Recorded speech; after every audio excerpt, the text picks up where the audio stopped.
Welcome in to Check the Mic. Steve Palazzolo, Sam Monson, live on YouTube from the Antonio Cromartie studio, powered in part with Huggies. With Huggies. It's time for our Week 6 NFL preview. Say it every year, but man, just like the weeks go so fast. Season's flying by. You finish reviewing Week 5. Before you know it, it's Thursday. It's Week 6 already. We're at Week 6, and we got Thursday Night Football tonight. We're back with more NFL action. How you doing? Pretty good. How about you? Doing great. Doing great. Excellent. I always like to remind our Thursday crowd, too, that we had our fun Wednesday show. Had Dean Blandino on here talking about some NFL rules. We, I think we kind of got all of our questions out. Grievances. Is what I'm looking for. Threw the grievances over at Dean. Let him deflect them and serve them back at us. So that was fun. And then talked a little bit about last year's draft class, how they're developing. So check out the Wednesday shows if you haven't already. But it's Week 6. We'll be making our picks. I finally had a good week in picks. Not enough to, have a good record or anything. You closed the gap, though. Closing the gap. My poor son, though, struggling. It's rough. How we looking in picks? You got our updates? So, Survivor Pool. Remember, we're doing a couple of leagues from our Discord in Survivor. We've got a Survivor Pool and a Pick'em League. Each one's got 500 people in it. Absolute bloodbath in the Survivor Pool last week. A couple of big upsets. Took down a lot of people. So we are down to 140 out of 500 starting people. And this week's the first week where I'm going with a non-powerhouse, risky approach. Got a couple of good teams left. Didn't want to burn them this week. Where are you going with Survivor then? I'm going with the Patriots this week. Oh, really? Yeah. Yeah, we'll talk about it. We're going to preview every game. Don't love that. I'm a little worried about the teams, the psychological element. There's a lot of psychological elements this week. Philly bouncing back. Right. Philly, Arizona, New England. There's a bunch of teams. I'm wondering how they're going to bounce back. That's the tough part. There's a couple of big teams with trap game scenarios that I don't love. Anyway, Pick'em League. Somebody called Eddie Strum is top with 51 wins. There's two people second with 50.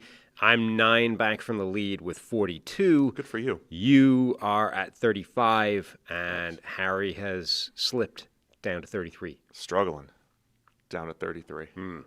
Sorry, kid. But, yeah, we'll give his picks today anyway and see how it goes. Everyone's entitled to a bad year, Sometimes multiple. Well, no, that's where it becomes shameful. So you've had multiple bad years. That's a problem. Harry, this is his first rough season. I'm ready. Are you ready to go? I get all my information packets. Yeah. Try to bring something to the table here for the listeners. Okay. All right. We ready? Yeah. Real quick, though. Memberships. Sign up. We got to do one more watch-along. We'll do at least one watch-along per month for all of our members. Be sure to hit the membership deal. Sign up, hit subscribe, and then consider the membership. Consider it, right? Just for all the perks above and beyond. Check it out at the very here minimum. on YouTube. All right, let's start with Thursday Night Football. Philadelphia Eagles at the New York Giants. The Eagles are favored by 7.5 here, coming off of their first loss. And this is what I'm talking about with the emotional, psychological element of how do football. They handle adversity? Yeah, how do you handle your first loss? You're sitting there, you're sleepwalking through a 17-3 game, and then before you know it, it's 18-17 and 21-17, and it's over, and the Eagles lose their first game. How do they bounce back from that here heading into Week 6? 7.5-point favorites over the Giants, who are completely depleted, not only missing Malik Neighbors for the season at receiver, you've got Darius Slayton banged up, so Jaxson Dart's third start dealing with a lot of backup wide receivers.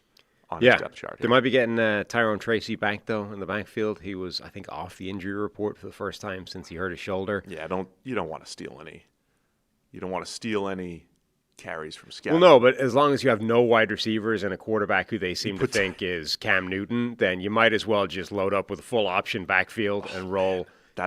Tracy, Scatterboo, and Jaxson Dart out and just say, stop this. That I would consider it. We're running Navy triple option. And we want to see you stop it. That was there was that Thursday night game when Jacoby Brissett had to start for the Patriots, and he's not even the most mobile guy. But the Patriots were like, "All right, we're running triple option because it's a short week and they can't prepare for this, so let's do it." That's the type of thing the Giants could pull out here if Tracy's back. That's what I'm saying. I like it. Why not? And Scatterboo, do you see that lead block he had last week? Yeah. Was that Granderson that he buried? I don't know. It was a defensive lineman. I detested the Scatterboo Mike Allstott comps coming out of the Yeah. during draft time. However, there are some all-star-like plays out there. And the fact that he's lead blocking, because Scadaboo can, in college, he was lining up out wide and catching the ball, and they were using him in Wildcat, and he's throwing it. He's not just this big, bruising running back. But there are some Mike Allstott-like plays out there for Scadaboo. So, So Giants are going to run the triple option. Why not? Jalen Hyatt, Bo Collins, Wan'Dale Robinson. Yikes. That's the group. Theo Johnson's done some nice things, second year tight end. But that's the group that we're talking about with Jaxson Dart. Yeah. And Jaxson Dart's already not set the world on fire from a passing point of view. So, yeah, I mean, if the Giants want to keep this close, you would imagine this has to be a very run-focused game plan. Maybe not Navy triple option style, but still. It's got to be run the ball. It's got to be try and extend drives. It's got to be use Jaxson Dart's legs and hope you have enough in the passing game to just pick up some first downs. Other thing that's interesting, I'll mention the Giants' defensive line every single week from now until the rest of the season because they're a major factor in this whole thing. Every team's defensive line, but this is the line that has a chance to take over. I thought last week in particular, the Saints just got rid of the ball quickly. It was Spencer Rattler. Quick game, getting rid of the ball. It kind of negated what that defensive line was able to do. That is not the Eagles' game. No. And so they do have a chance. I remember during the offseason, we're ranking, best defensive lines, best units, whatever it may have been. And it's like, Giants' defensive line might be better than the Eagles' defensive line. And this could be one of those statement type of games. Hurts is going to drop back deep, try to get the ball down the field, as he did last week. You'll have a chance to make an impact with Dexter Lawrence, Brian Burns, Kayvon Thibodeau, and Abdul Carter. So that is, I think the Giants' defensive line has a chance to be a much bigger factor this week than they were last week. And then on the other side, this Eagles offense that we keep saying, look, they've got explosive plays. Their down-to-down success rate's not great. They haven't gotten the run game going. You've got the Saquon Barkley factor going back playing the Giants again. Like there's a lot of good storylines here for this short week division game, even though it's 7.5 points. No, there are. The Giants' defensive line. So I think on offense, they need to figure out how to run the ball and try and keep just shorten the game that way. On defense, I think that defensive line could absolutely be a factor. And as you say, like the Eagles have a very good offensive line still, but they play the game in a way that does kind of set up for defensive lines to make an impact. Like they're going to give you opportunities to make those plays. And, whether it's Abdul Carter, whether it's Dexter Lawrence, those guys could make a game-changing play to steal a drive as well.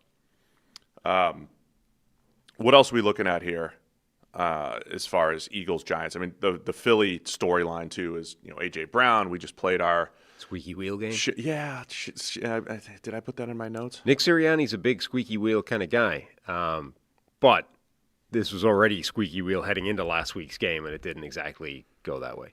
No, it's a good point. It's just like when does it happen? The Eagles' game plan last week, too. I did see the stat that backed up the perception. I think it was pass rush over expectation or pass over expectation numbers.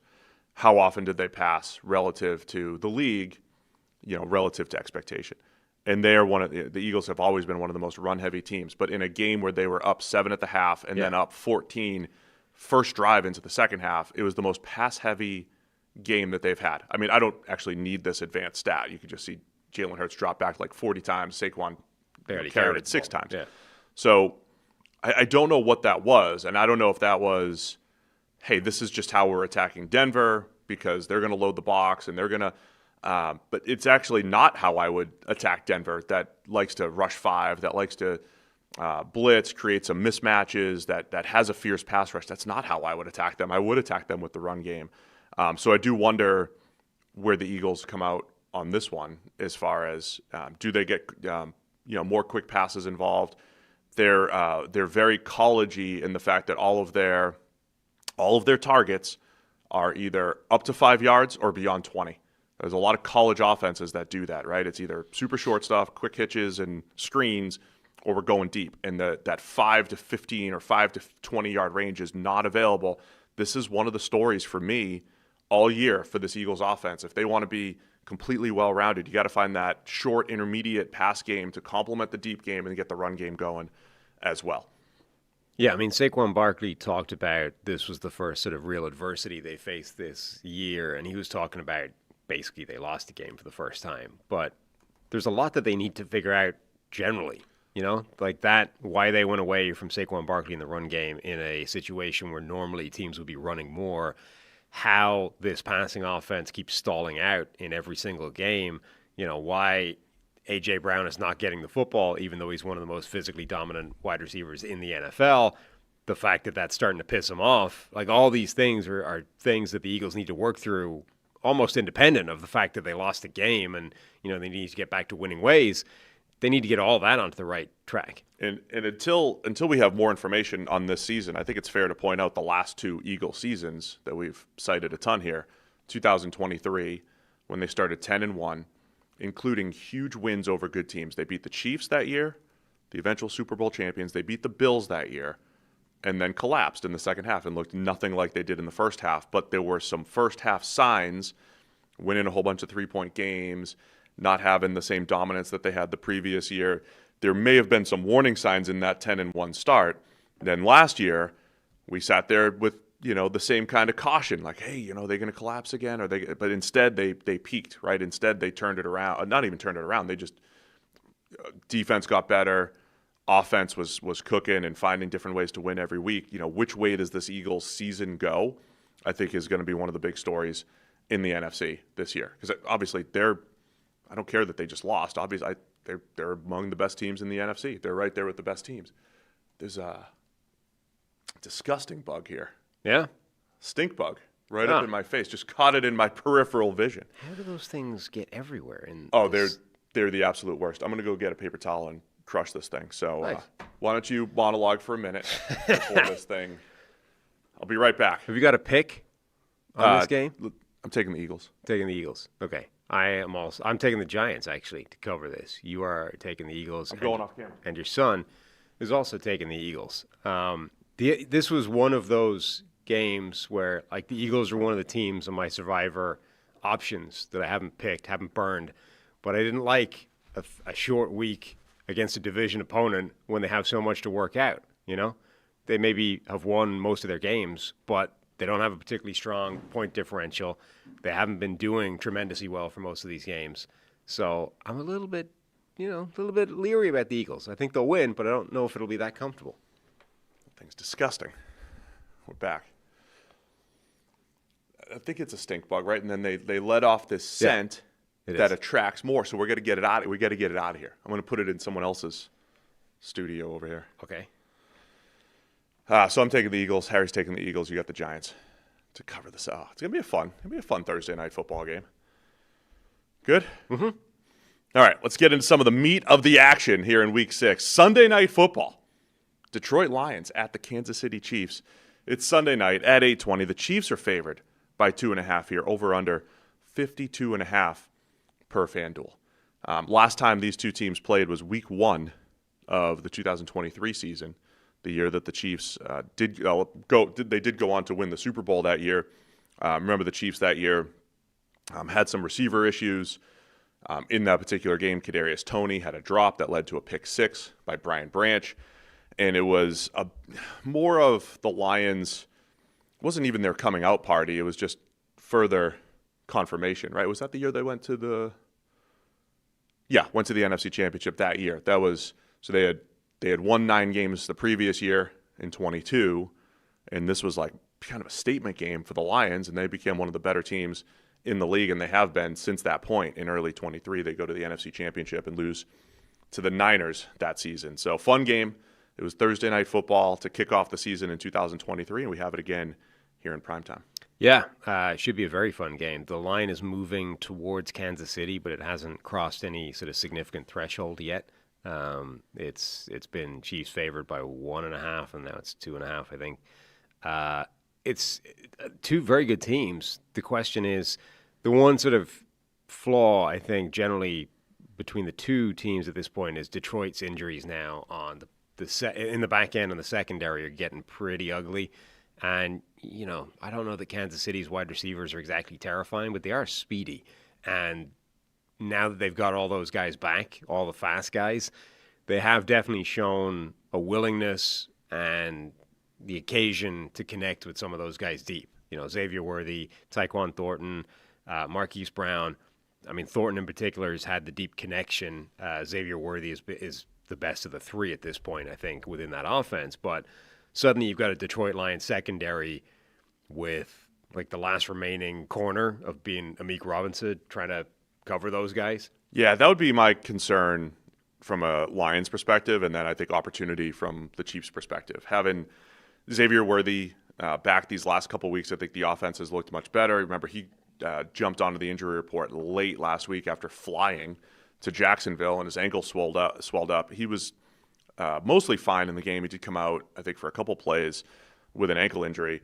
But this is also the last game without Rashee Rice. So, before everybody buries the Chiefs and buries them on their power rankings and everything, there's one more week. And I want to talk about the implications of this and what happens if they do fall to 2-4 with a loss here.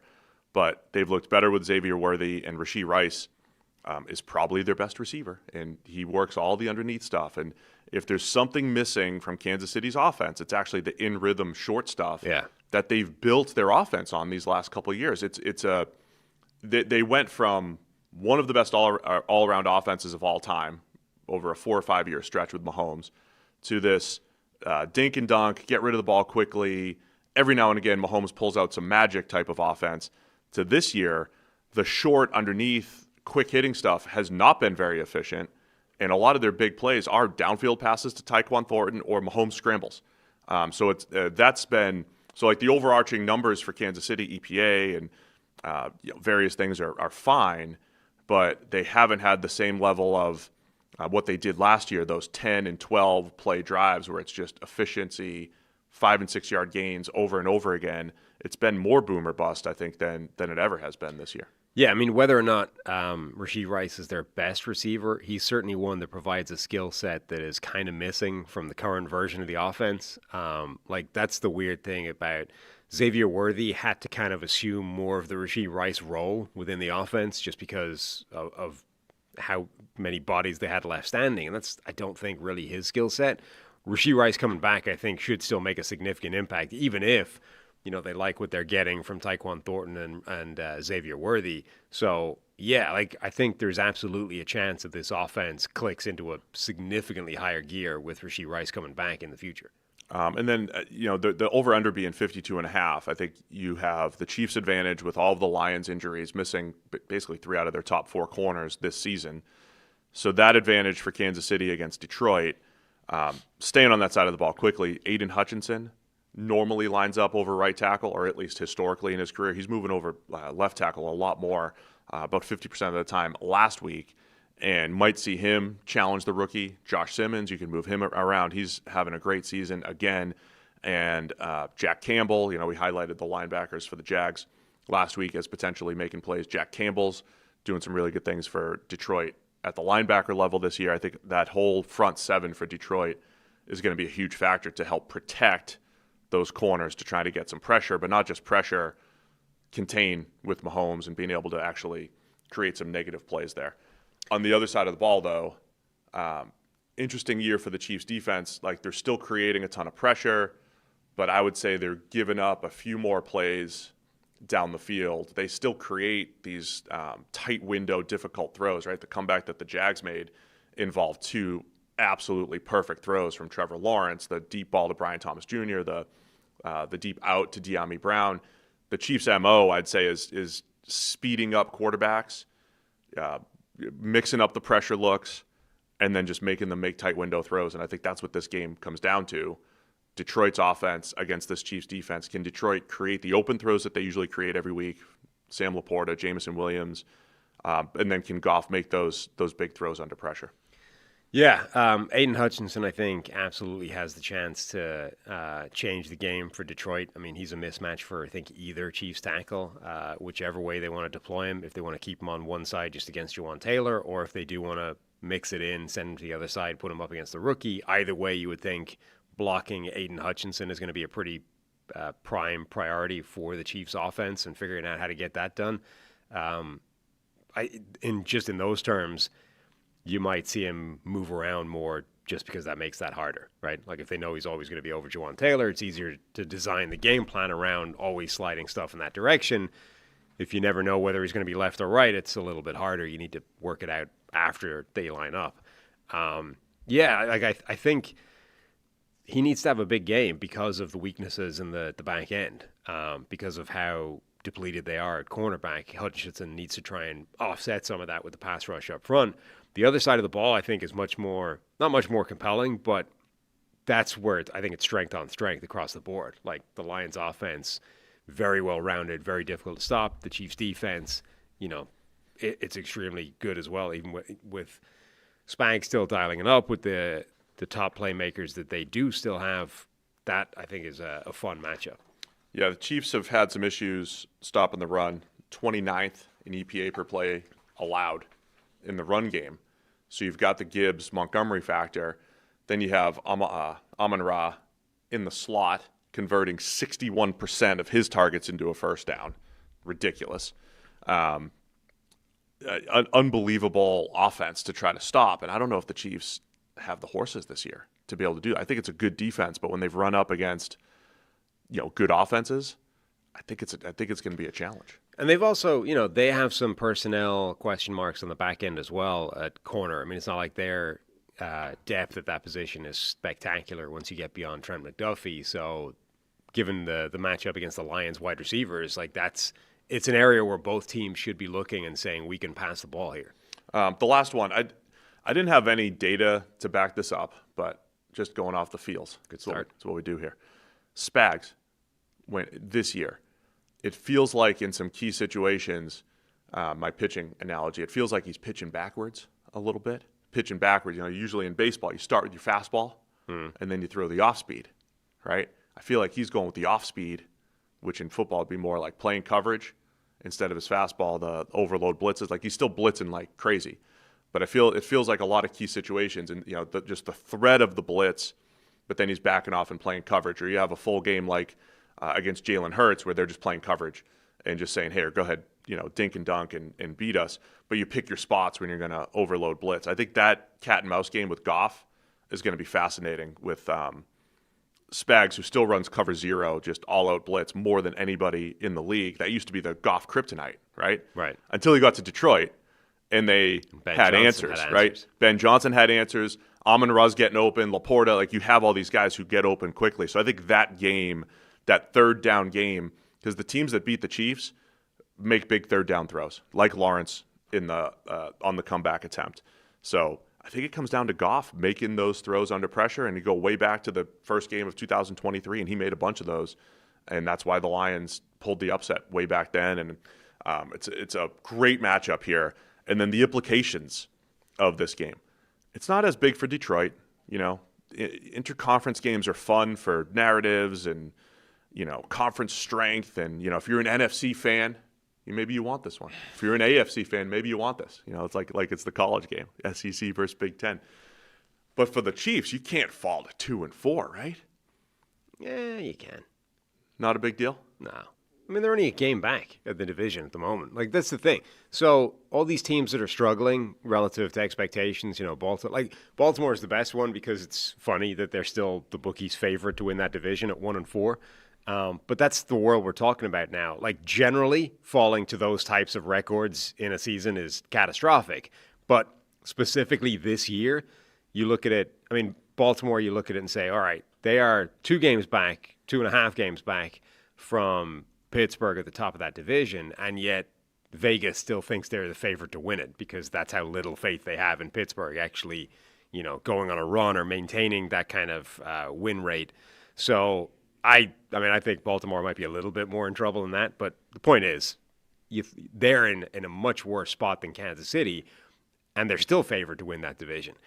Even if Kansas City drops a game, you're like, yeah, okay, you're back further, but you're back 2 games, 3 games.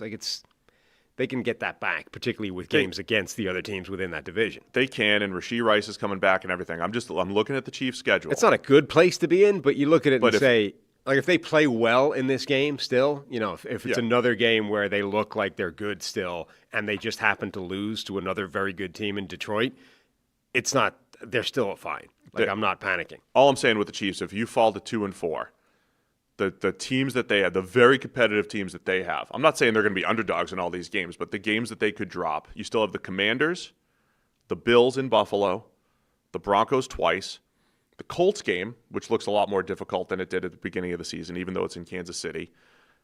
Dallas is still interesting. Texans still interesting, because it's later in the year, because they're competitive teams that could, improve some of their weaknesses. And you have the Chargers one more time. Right. So if you're the Chiefs and you fall to 2-4, your margin for error is just getting a little bit tighter, even with Rashee Rice coming back. The other interesting thing about the AFC is you look at it and you're like, where are the wild card teams coming from? It's wide open, man. Right.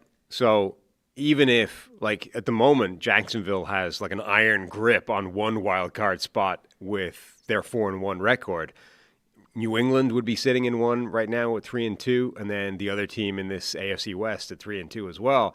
So that third wild card spot might be had at a pretty bad record this year, because Cincinnati is, in the hunt, so to speak, at the moment with a 2-3 record and no quarterback, right, for most of the season, even if they theoretically may get Joe Burrow back at some point. Baltimore, who we just talked about still being favored for that division, have a 1-4 record right now. Like, it's, again, I think even if Kansas City drops this game, I think making the playoffs is going to be very, very attainable for them. All right, man.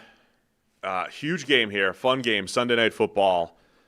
Kansas City's favored by 2.5. And just a quick reminder, a year removed from winning every single one-score game and trying to debate how the black magic would continue and, missed extra points and, dropped snaps and the various things that helped Kansas City win.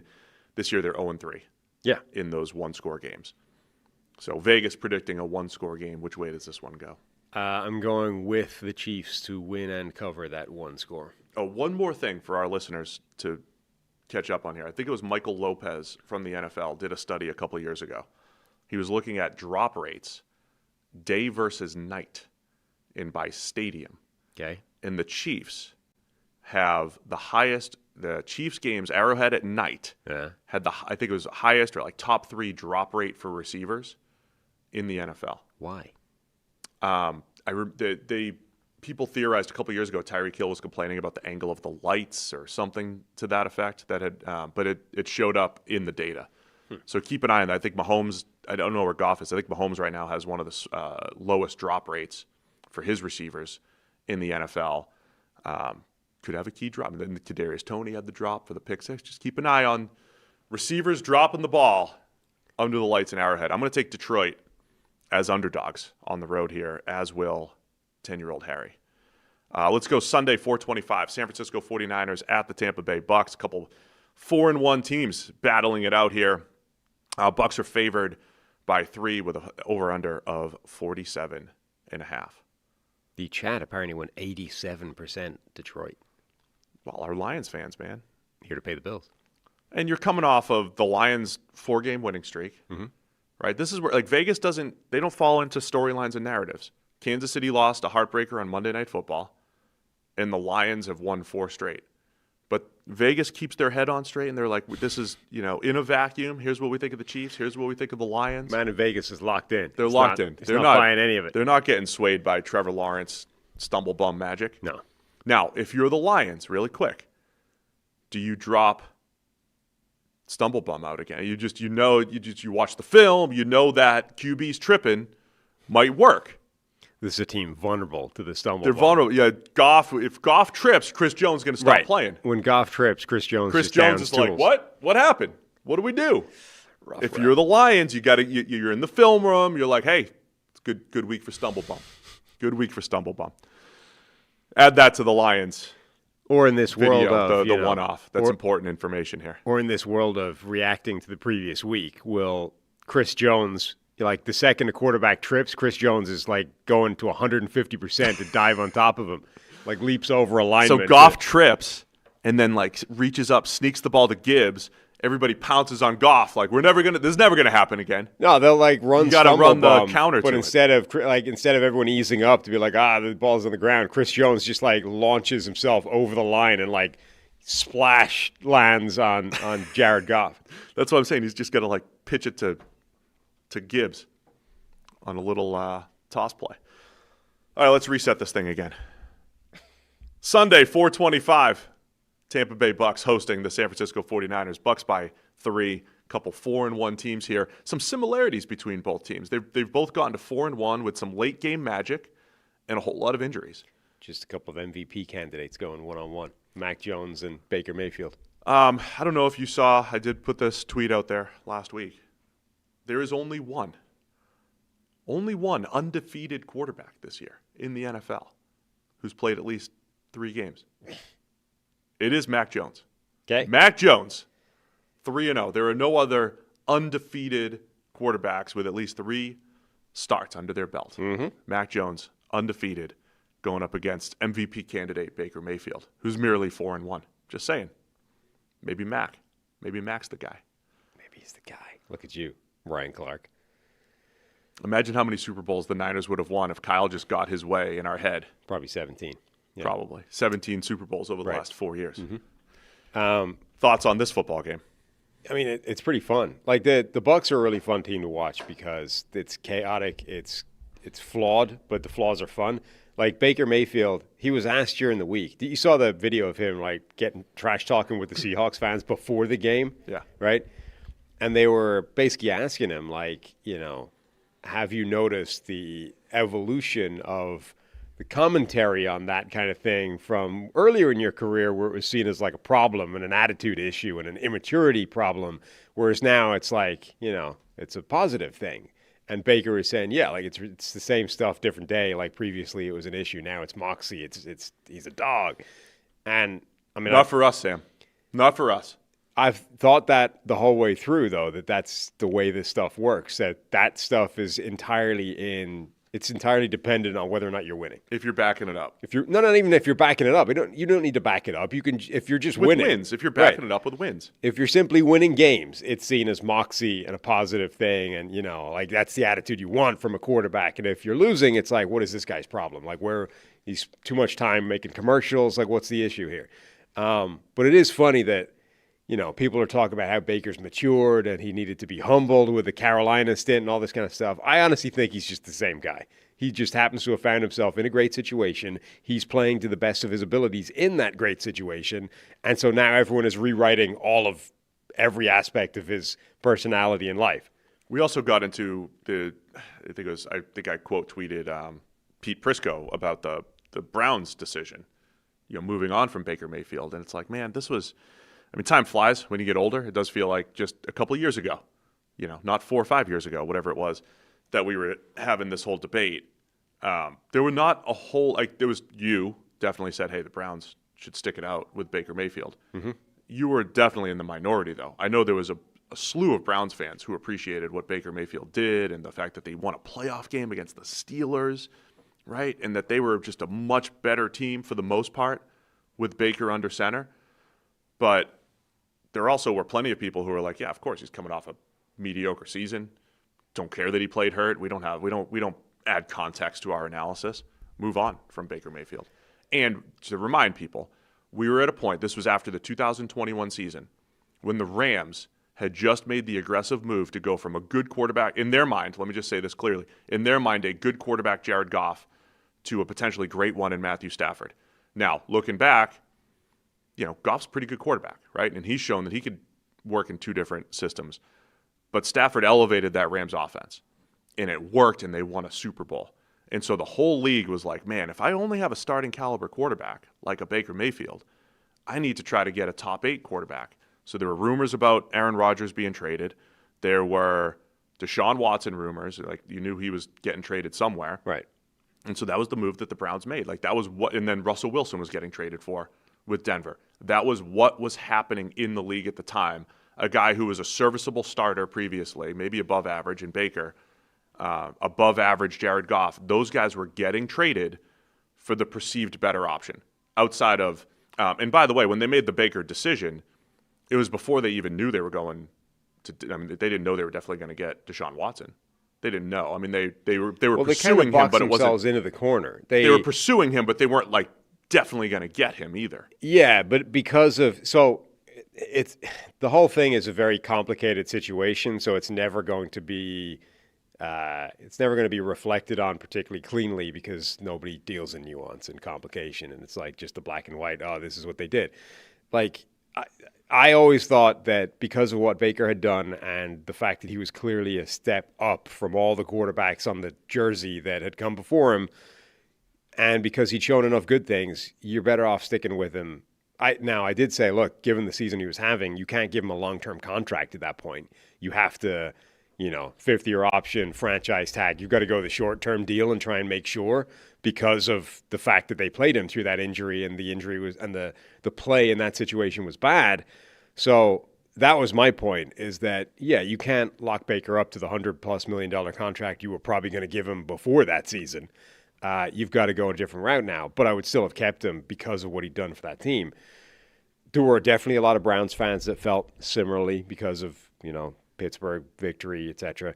But there was that group of people that were like, yeah, well, look, Baker's good, but Deshaun Watson has been great. Let's go do that.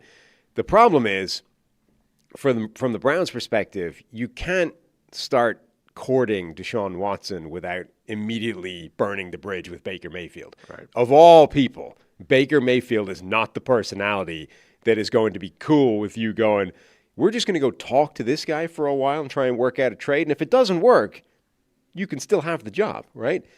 He's going to look at that and go, no, the second you talk to this guy, I'm out. We are done. Like, that's over. And I think that's a reasonable standpoint, to be honest, from Baker Mayfield, particularly given the circumstances and, all those things. So that's the issue, is that, yeah, technically speaking, Baker ended the relationship, right? Once they talked to Deshaun Watson, Baker was like, all right, I'm out. But realistically, they ended it by going to talk to Watson in the first place. And I know this is just a Week 6 preview show, but I think it's worth going through some of this history, especially go ahead. At that point, by the way, once you've done that, like, I have spoken to Deshaun Watson, therefore Baker Mayfield has burned this relationship. Now you have to get the Deshaun Watson deal done. And that's why it ended up becoming this unprecedented $230 million fully guaranteed contract, and the trade collateral was what it was, because the Browns basically weren't going to win that deal. Atlanta was apparently in the conversation. Other teams were there, and Cleveland was not effectively winning the negotiation for Deshaun Watson, but they'd already pissed off Baker Mayfield to the point where they didn't have a quarterback anymore. So they had to circle back and go, all right, whatever it takes, right? And what it took was this unprecedented, crazy contract. So I don't think it was a good process anyway, even if you were upgrading. And just because we have a whole bunch of new Bucs fans here and everything, I want to really quickly through our complicated history with Baker Mayfield and where he was at that time with the Browns and where he is now. When he came out in the 2018 draft, there are no humans on the planet pounding the table harder than us, right, for Baker Mayfield being the number 1 overall pick. We were trusting the new data that we'd had over the last 5 years that he was the best quarterback prospect that had come out. Mm-hmm. And statistically, 3 elite seasons at Oklahoma and a great season at Texas Tech as a walk-on true freshman. Nobody had ever done that. Right. And when people brought up the attitude, and we were on the moxie side. Oh, that is the moxie. That is the still am, by the way. And still am. And I said the phrase, I'm like, I don't want to be the guy that doubts Baker Mayfield. He'll use that against you. And then the early years of the Browns, when we were trying to objectively analyze Baker's play, here's what didn't make sense. He was great as a rookie for the most part. He struggled in 2019. It was like every time he had his number 1 receiver, OBJ, he actually played worse. When he lost OBJ, he played better. 2020, he had a great season, bad season, great season, and then his worst season was the last year when he was playing hurt, and you made the point, hey, he shouldn't have tried to play hurt. Mm-hmm. And then when he actually hit the market, went to Carolina, I was also pounding the table for a great buy low. Yeah. Right? I don't know what you're going to get from Baker Mayfield, but at the price, buy low. Right. And 2 teams tried, Carolina and the Rams kind of at the end of the season. That's the point. And it didn't really work out in either spot. The Rams, there was one good game, off the plane game, but it wasn't like he was great with the Rams and they still had Stafford. Right. That's the thing. The Rams period, I think, was the point where I kind of went out on Baker Mayfield. Generally speaking, I would defend his Browns career and say there was more good and bad, and most of the bad you can pretty clearly explain from other things, right? It's not a Baker. There's another source of blame, very obvious, right? Whether it's the Freddie Kitchens disaster year, whether it's the shoulder injury, like there's another very clear thing to blame. The Carolina year, I think you can look at it and say, look, at that point, was any quarterback going to succeed in Carolina? You know, like the fact that Baker and Darnold both looked horrific in that situation, and then both of them have been rejuvenated elsewhere. I think with reflection, you can look back at that and say maybe Carolina was just a no-hoping environment at that They stage. also, Darnold, did they both play for Joe Brady as offensive coordinator? Like, there were elements of that could have worked. Sure. They had a DJ No, Moore I at mean, the time. it made they sense had for Joe people. Brady, but Like, the organization as a whole was not fully supporting From them. the outside, it seemed like that was a great move from Carolina. Like, you basically roll the dice, buy low on two of these guys. One of them's got to work out, and they both didn't, right? But I think with reflection, you can look at that and say maybe that was just Carolina. The fact that he then went to the Rams, and okay, there was that one game where the Moxie showed up late in the game, off the plane, and the story was amazing. But functionally, he never played well for the Rams. And you're like, if you can't really play well in that situation with Sean McVay, well, now, you know, given that you haven't played well in Carolina and you got run out of Cleveland, like maybe now you start to look at it and say, you know what, I'm just not ready to trust this yet. And then, you know, Tampa buys low, like $4 million, whatever it was, year one. And then from that point on, it's been all upwards. And so now just coming full circle where we are right now with Baker Mayfield. Never wrong, just maybe a little tardy. The things that we loved about him that didn't always show up in Cleveland, that were hit or miss, that you've mentioned before. There was the late game magic wasn't always there in Cleveland. The accuracy that we loved at Oklahoma, not just at every level, right? Short area accuracy, downfield throws.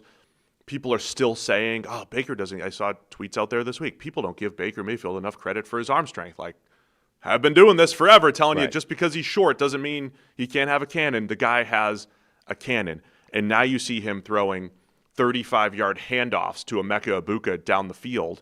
So the accuracy's there. The late-game magic is there.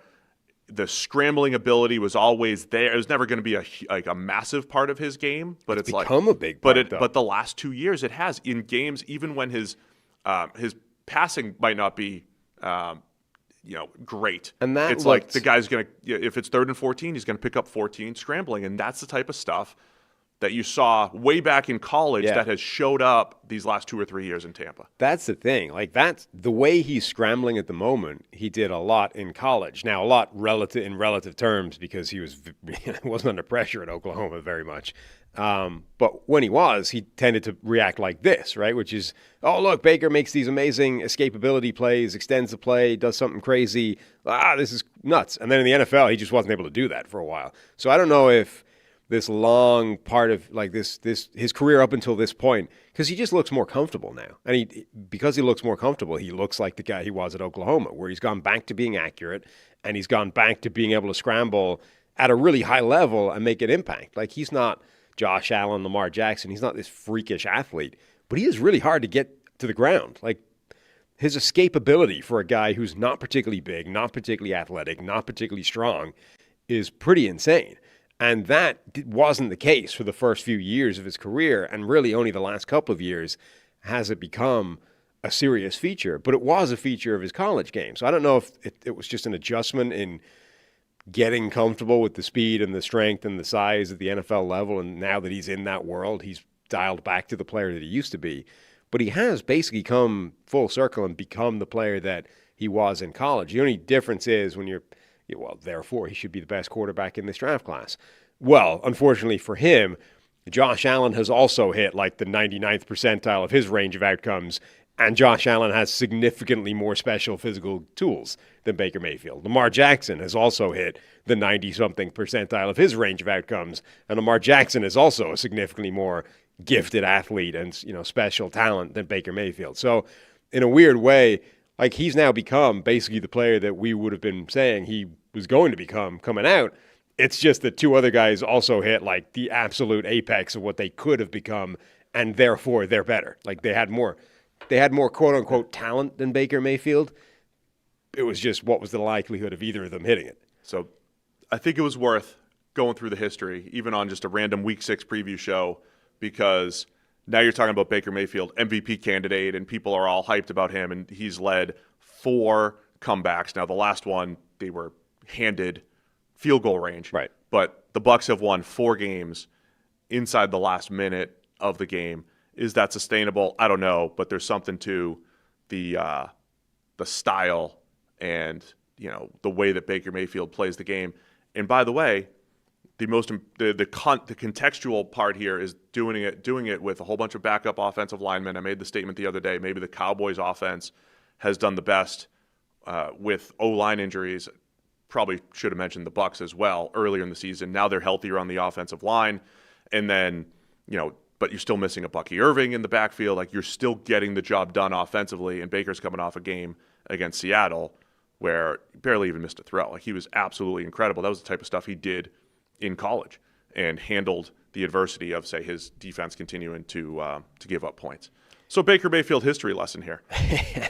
The thing that's so Mike Evans is, on the way back at some point. They've already gotten Tristan Wirfs back. So the Bucs have been winning these games with a very, very depleted supporting cast for Baker Mayfield. Like, this receiving core on paper heading into the year has not been what he's dealing with for a lot of it. The offensive line heading into the year on paper was nothing like what he was dealing with for the first while. It's starting to get there, and I think the Bucs have a higher ceiling than they've been showing, even though they've been winning these games. Like, they've been the team that if you start looking at some underlying metrics, you're like, this team's kind of fool's gold through 3, 4, 5 weeks. But I don't think they are, because that's not the team that we're going to be dealing with later in the season. Assuming they get healthier, they're going to be a better football team than that. Yeah, a little similar to what I've said about the Jags before. Like, the Jags are winning without a couple of their stars playing like stars. The Bucs are winning with all of these injuries. You might be able to make the same statement for the Niners. I don't know if they're getting they're not getting Nick Bosa back necessarily, but they might get, they will be getting help from the receivers. I still think Brock Purdy's a better quarterback than Mac Jones overall. Yes. But I mean, look, Mac Jones played very well in that game. Again, even though he threw the ball away late in the game and didn't get punished for it, he's also won 3 games this season. I mean, to act like we've never seen that from Brock Purdy would be ridiculous. It is. That'd be ridiculous. That would be ridiculous. Anyway, this is it's a fun matchup, right? 2 teams circling all the way back to 49ers against the Bucs. Niners traveling across the country. We got Mac Jones again. They've been a very pass-heavy team. Bucs run defense always tough to get the run game going. And I think it's going to be a Mac Jones-heavy type of game here for San Francisco. Yeah, so all that is a long way around to saying I like what the Bucs offense is going to be able to do again this week. The defense, though, you've got to look at last week and say, well, they got shredded by the Darnold-led Seahawks. And the Darnold-led Seahawks may be a very good offense as well. But Tampa Bay's defense, I think, is a much bigger concern than their offense is. Yeah, I agree. So are we back? I mean, 47.5 is the over-under. Are we back in shootout territory for Tampa Bay? Yeah, maybe. And then you have Emeka Egbuka, who's just been unbelievable as a rookie, beyond just getting open against zone. I know there's some coverage stat or some separation stats or something that don't like him. I don't know. He always seems open and making plays, so have no problem with I think those were college, right? Like his separation score in college. I don't know if they had him in college. I thought it was still... I think it was a college thing. Was it? Yeah. Either way, the guy's really good, and he's open and making a lot of plays for Baker Mayfield and the Bucs. What else about this matchup standing out to you? San Francisco's pass rush, by the way, just still it wasn't like they were getting a ton of pressure on Stafford the other day, but they survived that game with all the injuries. They forced the fumble at the key time. Still worry about their pass rush without Nick Bosa. Yeah, I mean, it's definitely going to be a problem, but Robert Saleh, I think, is getting creative. They are dialing things up, the blitz more than he wants to, than he's comfortable doing. They definitely, there's no replacing Nick Bosa. But that game against the Rams, I think, was a good example of, what is going to happen this year. I mean, they got pressure from 6, 7, 8, 9, 10 different players. That's usually not what you're going to see from the San Francisco 49ers pass rush. In those 10 defensive players were 3 separate defensive backs. So you're seeing the type of thing that Robert Saleh is having to dial up to be like, I can't just run 4. We're not going to get home with 4. I'm going to have to send a blitz. So that part, I think, it's a net negative, but the fact that Saleh's doing those things is encouraging because they can try and offset as much of it as possible. Yeah, they're at the bottom of Niners pressure rate, pressure to sack, conversion. I mean, it's not great. So I think your point of, hey, trying to work with what we have here, I think it's going to be a challenge for the Niners, though, against this Bucs offense. So all that said, it was a Baker Mayfield preview, but we got to make a pick and get on to the next game. So Bucs by 3. Where are you going to go with this one? Baker Mayfield and the Bucs to win and cover. Same. I'll take the Bucs. Harry's also going to take the Bucs here. We have a fun Monday night doubleheader, and it's my favorite breakdown of how the Monday night doubleheader should go. 7:15 and 8:15. Mm-hmm. It's the best way to do it. The staggered starts. It's going to start with Buffalo. Not just the staggered starts, but the second start being the regular time. Yeah, so yeah. you don't even have to stay up later. Yeah. The We only just get difficult started conversation I have to be like, hey, Kel, right after dinner or whatever, I got to go right back up to work. You got to get right back up to the football. That's the only difficult conversation I got to have. That's fine. Yeah. It's the later ones. The later, if it was staggered later, 8 and 9, then you got to be like, I'm up for another Or hour. the 10 star when I'm like, my head's 10's bobbing brutal. in the second 10 is second awful. half. Can't have that. Yeah. East Coast dads hate that. Buffalo Bills at the Atlanta Falcons. This one starts at 7:15. The Bills favored by 4.5 here. Another, the psychological element here. The Bills coming off of their first loss in a tough division battle against Shock the Patriots. defeat. Yeah. How do they bounce back with this road game going to Atlanta?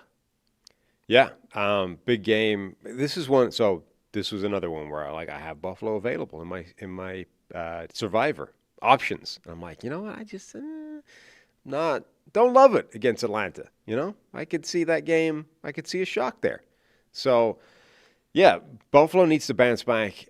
I mean, part of it is, look, they lost the turnover differential for the first time in like 26 games. So that you don't do that immediately, you're in a significantly better What I would do this week, simply if I'm not the Bills, turn the ball over. If you can win the turnover battle, you'll win this game. That's all you got to do. Just don't turn it over and force some turnovers. Right. You'll And be that's obviously a thing you say going into any given game, but specifically for this game, the point being 26 straight times they didn't do that, and then one time they did that and they lost the game. My point being it's probably not going to happen again. So immediately you're talking about a different sort of level than you were last week, because they're probably not going to be -2 in the turnover differential again. Josh Allen played really well, other than there was a turnover. Like, Buffalo's probably a better side than they showed last week. I've loved the way this Atlanta defense has played this year, creating pressure. Divine Diablo playing linebacker in the middle, being as a blitzer. Their young pass rushers, the way they've moved them around. Our 33rd team information group here. This year, Atlanta, number 1 rushing 5, 40% of the time, and a 50% pressure rate. That's number 2. However, Buffalo's number 1 with 10.7 yards per play against 5 rushers.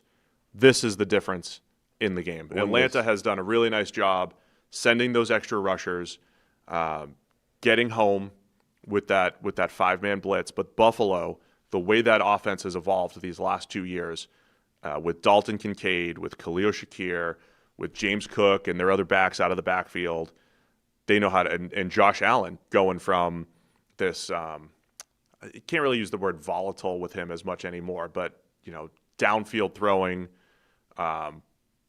aggressive downfield throwing, say, from Josh Allen, and now there's a lot more. Just get rid of the ball, get more quick decisions, getting rid of the ball to your yak-centric offense. And oh, by the way, you could send 5, and Josh Allen could just break 3 through 3 sacks and pick up 15. I feel like Buffalo's well equipped to handle Atlanta's defensive strengths here. Yeah, one does not simply blitz Josh Allen, with no consequences, with impunity. Josh Allen is exactly the type of quarterback that punishes the blitz significantly. He does not have – he's not really amongst the leaders in terms of passer rating against the blitz this year. He is, however, averaging 8.7 yards per attempt against the blitz. So it's very risky and dangerous. And none of that factors in what do you do scrambling if you blitz him and you don't contain him. So, yeah, I mean, Josh Allen, I think, is one of the more dangerous quarterbacks in the NFL to try and blitz and have that as a successful defensive game plan. So I think there's some strength on strength there. If there's something, and then, again, I just think the Bills have done a nice job creating a well-rounded offense that can win in several different ways. And they were if they didn't get out of their own way, like there's always two different perspectives when teams win and lose, right? Just from a Buffalo perspective, just the mistakes that they made in the first half, and then in the second half, they got it going, and Josh Allen throws an interception. He like you're going to have some, right? You're going to have some forces into double coverage, and he throws a pick. Their own mistakes, I thought, were a big issue on Sunday night, and like you said, that's not how they've played these last couple of years. It's not really a part of their game. So I think strength on that side of the ball, they'll be able to handle the Falcons' rush and have success. Love the way Dalton Kincaid is playing this year. I think he's starting to become the player he was drafted to be, which is mismatch weapon. What you described on Kincaid as feel, Kelce-like feel, I think you mentioned, with the caveat that he's not Travis Kelce coming out. But I think you're starting to see that connection with Josh Allen, where he works the seam, middle of the field. He's become maybe the most dependable option for this Bills offense between him and Shakir and what they're able to do. And then, hey, if everybody's covered, throw it up to Keon Coleman, right? They've got answers to everything that defenses are throwing at them. The other side of the ball, though, I think Atlanta's run game against this Bills run defense, they have a chance to move the ball, maybe steal an extra possession with some ball control here. Yeah. I mean, that offense has had stretches this year where they have been basically unstoppable on the ground, and Buffalo's run defense does give that up, right? They do tend to invite the run a little bit. We've talked about before, the sort of strategy there is we're going to play bend, don't break defense, and then even if we're kind of breaking, like break, not bending defense, we're going to get a turnover, and then it doesn't matter, right? That's kind of the way this defense plays a lot of the time, only it hasn't necessarily worked all the time. And if you have an offense like Drake London, and so the last time we saw Atlanta was the best their offense has looked, the best we've seen from Drake London, the most downfield success from Michael Penix, which was one pass. But I thought they'd be throwing down the field more, and completing more, obviously. So I still think that's in them, and I'm curious to know if this is the game where it is run heavy, and then let's take those downfield shots against Buffalo. Remember, in the limited time he played last year, his big-time throw rate was off the charts good. Was like 9+%. I think he was the 9% one, or was it 12%? Anyway, it was off the charts, insane. It was nuts. But the point is, he was super aggressive. He had a crazy completion rate on those aggressive shots. Neither one of those things has been particularly true this season, which has been definitely a curious aspect of the Michael Penix Jr. starts. Some reports that we may have lost the stream for a minute. I hope we're all good right now. Everybody's saying we're back. So that said, let's make a pick. Monday Night Football, the first of the doubleheader. Buffalo by 4.5 here. Where are you going to go with this one? Where am I going? I'm going with Buffalo. Don't like it, but I'm going with them. Yeah, I'll take Buffalo as well. I think it'll be a good game. I think both these Monday night games are extremely compelling. There's a lot of road favorites this week that you hate because it's not like the home underdog is some of them aren't bad. But, yeah, these are tough. I'll take Buffalo. Harry's also going to take Buffalo. So we're all in agreement there. Second half of the doubleheader, Chicago Bears at the Washington Commanders. It's the revenge game. Pardon my take bowl. Washington by 4.5 here. 8:15 Monday Night Football. Over under 49.5. So, yeah, it's the Hail Mary revenge. Tyreek Stevenson revenge tour. The Amazon Prime Al Michaels revenge because they gave him a 12-7 game. I think that's what set him spiraling on Thursday Night Football. This was the game a few years ago. Justin Fields versus Carson Wentz, if I remember correctly. But even last year, like this was the game that both their seasons basically swung on this game. Were they both 4-2 when they went into the game? I don't remember. But Chicago certainly had started the season really well and were looking very good. You know, Caleb Williams had not exactly been lights out for that stretch, but it was looking pretty solid, and the Bears were winning games, and all the vibes were good. And then the Hail Mary thing happened, the Tyreek Stevenson, meme, the whole thing, and did they win a game from at that point? One game or something? They didn't win a game until week 18. Right. They won one game after that, and it was the last game of the season, and they weren't, just ridiculous outcome there. Meanwhile, Washington then goes on this run and starts becoming a very good football team and ends up making it on a playoff run. Like the whole season for both teams pivoted on that game. So, yeah, there's so many stories, obviously, with the with the quarterback situation, just starting with Caleb Williams, number 1 overall, Jaden Daniels, number 2 overall.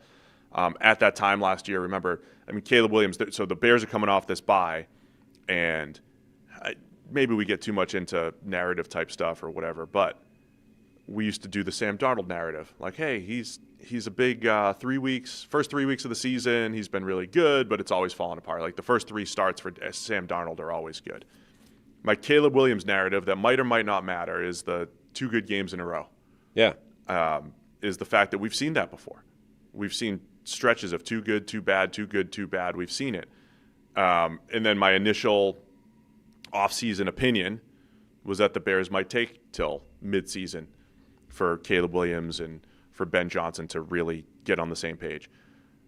Williams is coming off a pretty good game. Like, he's been more consistent this week, but can you start to string together this stretch 2 weeks ago or 2 games ago against Dallas, 4 touchdowns for Caleb Williams, and they were dialing it up, and they had all these downfield throws, but it was against Dallas's defense that's been doing that to everyone. So can they get some semblance of consistency here for that passing attack in Chicago? Yeah, I think that's the big thing. Caleb Williams has been wildly inconsistent for his entire NFL career, not necessarily within games, but back-to-back weeks. Generally he's just all over the place. And the good stuff is really good. He has stretches where he looks like he can run the offense within rhythm and everything's dialed in. It just is efficient, neat, quick. Then he has those incredible plays where he's just impossible to get to the ground. And then it just doesn't always happen. It's not consistent the entire time. It kind of was against Dallas, but as you said, it's the Dallas defense that is on historic, rates for bad defense in various ways.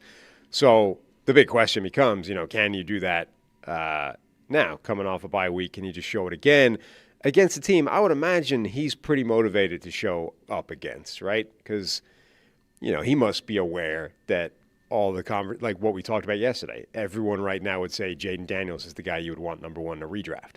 That probably doesn't sit particularly well for Caleb Williams, even if he recognizes there's truth to it.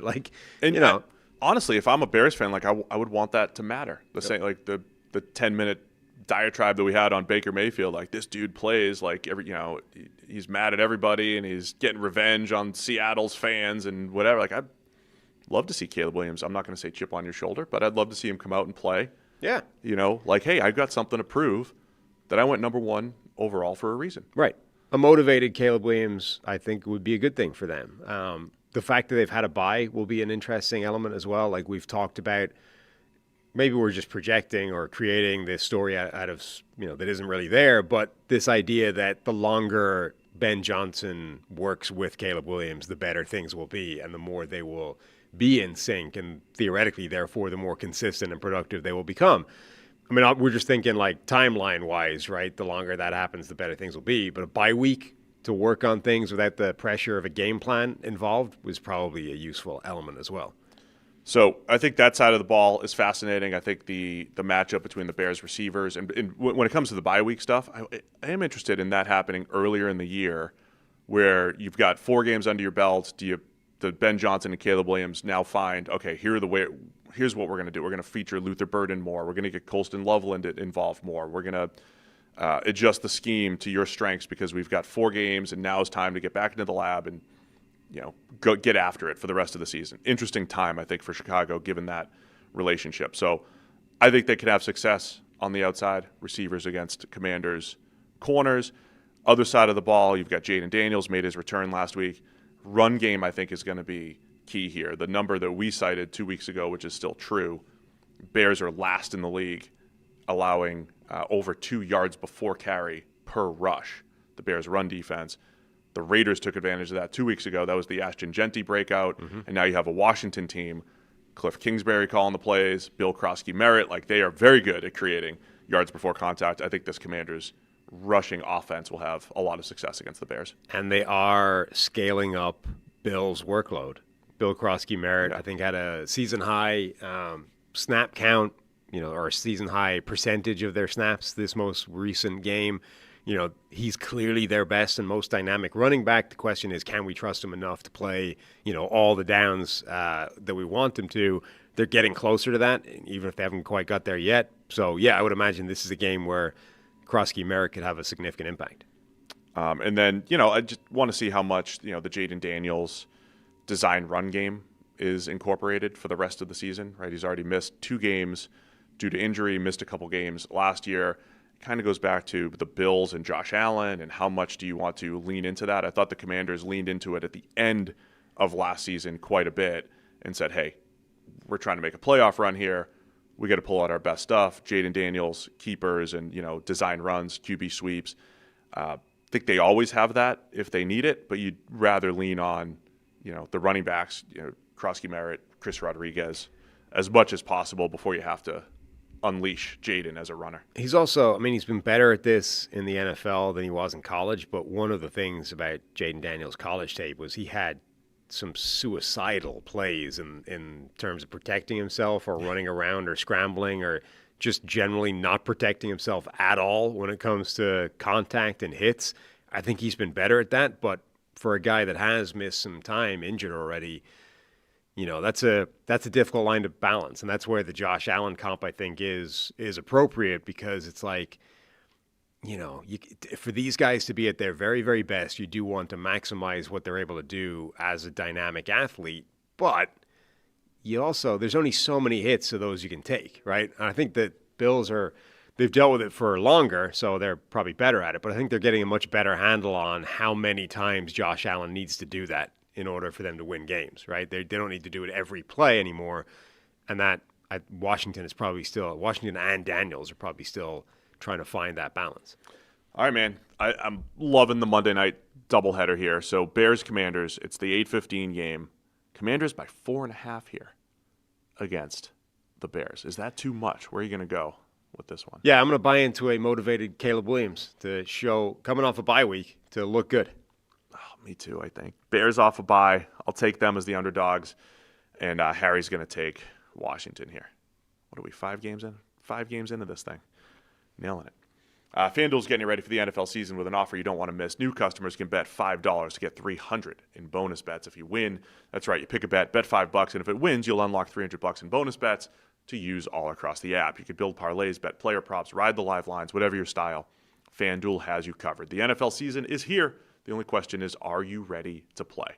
Visit FanDuel.com/CTM to download the FanDuel app today and get started. That's FanDuel.com/CTM. Must be 21 plus and present in select states. For Kansas in affiliation with Kansas Star Casino, or 18 plus and present in D.C., Kentucky, or Wyoming. First online real money wager only. $5 first deposit required. Bonus issued as non-withdrawable bonus bets, which expire 7 days after receipt. Restrictions apply. See terms at sportsbook.fanduel.com. Gambling problem? Call 1-800-GAMBLER or visit fanduel.com/RG. Call 1-888-789-7777 or visit ccpg.org/chat in Connecticut or visit mdgamblinghelp.org in Maryland. Hope is here. Visit gamblinghelplinema.org or call 800-327-5050 for 24/7 support in Massachusetts, or call 1-877-8-HOPE-NY or text HOPE-NY in New York. We've got a prop bet to discuss here today. Yesterday, we discussed Jaxson Dart's passing yard total. We mentioned the rushing yards. So we're talking rushing yards. The over-under for Jaxson Dart tonight, Eagles-Giants, the over-under is 35.5 rushing yards. Is he going to go full Tebow again in this one? I went under the passing yards. Yeah. So I feel like I might have to go over on the rushing yards if that's the case. I went over the passing yards just because people thought we'd been too mean to Jaxson Dart, and I decided to go for some balance. I'm going to go over his rushing total as well because I just think he's going to need to. Yeah, I think there's just going to be a lot on Jaxson Dart. So I'll take the over on this one. I took the under on the passing yards. If you're listening to this on Friday or Saturday, you already know the answer. But you too could play over at FanDuel, FanDuel.com/CTM. Go check it out. So we'll both take the over on the rushing yards for this one, for Jaxson Dart. All right, let's go Sunday morning. Where's this game this weekend? Broncos, Jets? Where's this game? I've lost track of which. They in London? It's London still, right? It's Broncos. It's Broncos Jets for the graphics. It was, not to call anybody out, but it was incorrectly put in as NYG. Yeah. Spurs Stadium. Spurs. So they're in San Antonio. No, London. Broncos at the Jets. It's Sunday morning. We got this one. We got we got this one. We got one more Wembley game, and then we got a Germany game in Berlin, and then the final international one is at the Bernabeu in Madrid. Wow, they're really cranking them all out here. Broncos Jets Sunday morning, 9:30 a.m. Broncos favored by 7 here, over under 43.5. The Jets, the lone remaining winless team in the NFL. They are. We didn't think that was going to be the case heading into the year. They played last year. Broncos pull it off in New York, a little rainstorm there. I think the Broncos won in the Nathaniel Hackett revenge game. Revenge game. That was last year. I mean, look, so we've said before that the game plan for this Jets team needs to be running the ball almost exclusively. Let's try and pass as little as humanly possible. The passes may be significant, high-impact, explosive plays, but we want to be running the ball first and foremost. And against this Denver defense, like, that should be the game plan even more. Like, they have one of the most formidable pass rushes in the NFL. Let's not even try and screw with that. Let's try and run the ball all the time. Let's use Justin Fields and his legs. Let's use the run game, and that's the only way we can keep this sensible. Yeah, and it's not that the Broncos are good everywhere on the defensive side of the ball. Yeah, however, really don't want to mess with that pass rush. 33rd team, information team here. The Jets are averaging 5.1 yards per carry on early downs. 5.1. Like, you get into 2nd and 5 on average. Right. The Miami opening drive just sticks in my brain as the perfect. And it's Miami's run defense. They're awful. Mm-hmm. But that's the perfect game script for the Jets. And then you run the boot action with Fields. Then you have the keeper with Fields. And then, he's still going to get his scrambles and everything. It does open things up. It does, because the passes you're going to run off of run action, it's going to open things up. You're going to have more open throws. You have the threat of Breece Hall and Justin Fields running out of the backfield. So 5.1 yards per carry on early downs. If the Jets are going to win a game, I think that's the formula. I know it sounds like a preview show from 1997. Like, hey, make sure you establish the run and everything. Yeah. But, you don't want Justin Fields dropping back. Forget 60 times. I don't want him dropping back 40 times. Going back to the Pete Carroll era, where his ideal was Russell Wilson drops back 24 times this week, and he's going to complete 17 of 22 of high percentage passes. That's what the Jets need if they're going to, pull off an upset here. Yeah, I mean, look, number one, it's what they do best on offense anyway, so it should be what they're trying to do against any opponent. Number two, the Denver Broncos defense leads the league in total pressures. It leads the league in sacks by a significant margin. This is not a defense you want to be passing against if you can possibly avoid it. So avoid it. Other side, I think, Denver's offensive line's done a really nice job. I think they're near the top. Those composite pass protection rankings have them maybe at the top. Ben Baldwin's composite that pulls from PFF, SIS, and ESPN. When you pull the composite, like, there's some discrepancies among the different companies, but when you pull the composite and you're at the top, it's pretty good. So I think Bo Nix will have time. Jets pass rush has struggled this year. Yeah. And, they've struggled on the back end as well. The grabbiness of Sauce Gardner, he was lamenting that he can't be as grabby when they're a bad team. He could be more grabby when they have a good defense. I don't know if that's true or not. There's probably I bet there's some element to that. Yeah. The officials are like, oh, there's Richard Sherman in this Legion of Boom defense. I bet Sherm can get away with some more stuff. Sure. Versus the lowly Jets. So I think that matchup generally is will be fun anyway. And just, seeing, I think Sauce's matchups every single week, whether it's this week against Cortland Sutton or whoever, Troy Franklin. But Denver, I think, starting to find their rhythm on offense, creating open throws, getting the run game going. I think they'll have the advantage on that side of the ball. As long as Bo Nix, I thought, had a couple of rough games. He looked great last week against Cincinnati. We've seen him play really good, efficient football. There's a scramble number in here. The Jets are the worst against scrambling quarterbacks. Bo Nix is outstanding as a scrambler. I think there's a lot of advantages for this Denver offense. No, there are. I mean, Denver's offense, it's kind of clicked into gear, and it looks pretty good as long as Bo Nix has a solid game. Like, if he just doesn't have one of those rough games where he's not hitting on the deep shot, where he's just missing too many passes, then, they've got a lot of weaponry. They're difficult to stop. I haven't looked into how much this matters. We haven't seen a ton of West Coast teams play across the pond, have we? So it's a 7:30 a.m. Mountain Time start. Just so you know. Oh, you're thinking the time. Yeah, like I remember, like Seattle played in Germany a couple of years ago, but we haven't. Like it's usually East Coast teams, right? That play in these games. I don't know how much that matters. I mean, either way, you're way off in terms of Yeah, time zone. it is. It is. Just trying to really get deep with the analysis here. 7:30 a.m. Mountain Time start here. They're there for like the guts of a week. Like they've get it. adjusted time zone wise. I meant to mention, I was really empathizing with Aaron Rodgers when they went over there, and they went over there kind of late. And, he's in his 40s, trying to adjust. Coming off that kind of flight. I mean, 40-year-old, I haven't dealt with jet lag. That's the rough way to go as but well. Coming back this way is fine. Going over, it's usually overnight. You usually get in like 4 or 5 in the morning. There's no clean way of adjusting straight, one night's sleep to that. It's not fun. One more matchup to watch, Nick Bonito getting Defensive Player of the Year hype for the Denver Broncos. He's looked outstanding, and we just broke down last year's rookie class yesterday. We talked about the Jets in depth as well, if you're a Jets fan and you want to check that out. Olu Fashanu at left tackle coming off a rough game last week against Dallas. That matchup, Bonito, Fashanu, I mean the entire Denver pass rush. Every number Denver defense against the Jets offense is pretty much in Denver's favor, except maybe, the Jets can get the run game going. Except the run game. Yes. Like, again, you mentioned those early down rushing numbers. The Jets' offensive line has actually been pretty solid at run blocking as well. Like, it's been pretty good. It's certainly been a lot better than it has been as a pass protecting unit. Like, every element says the run game for the Jets is the only thing that they might actually, have a better shot at than Denver does. Whether it's because they do it well, whether it's because Denver doesn't do it as well as they do pass rushing, whether it's because the Jets' offensive line is better, everything says run the damn ball. Like the hat. The one time I would actually encourage that. All right, man. Denver by 7. Where are you going to go on this one? This starts my run of road favorites, and it's not really road. It's not really road. They're on the road. So is the other team, but they're on the road. Denver to win and cover in London.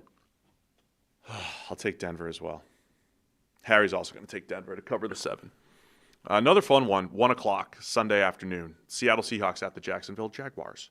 Jags favored by 1.5 here, over under 47.5 from our friends over at Fanduel. Jags coming off of that big win. 2 heartbreakers either way are exciting wins for Jacksonville on their end. Heartbreaker for Seattle with the late interception from Sam Darnold to lose to the Tampa Bay Bucks.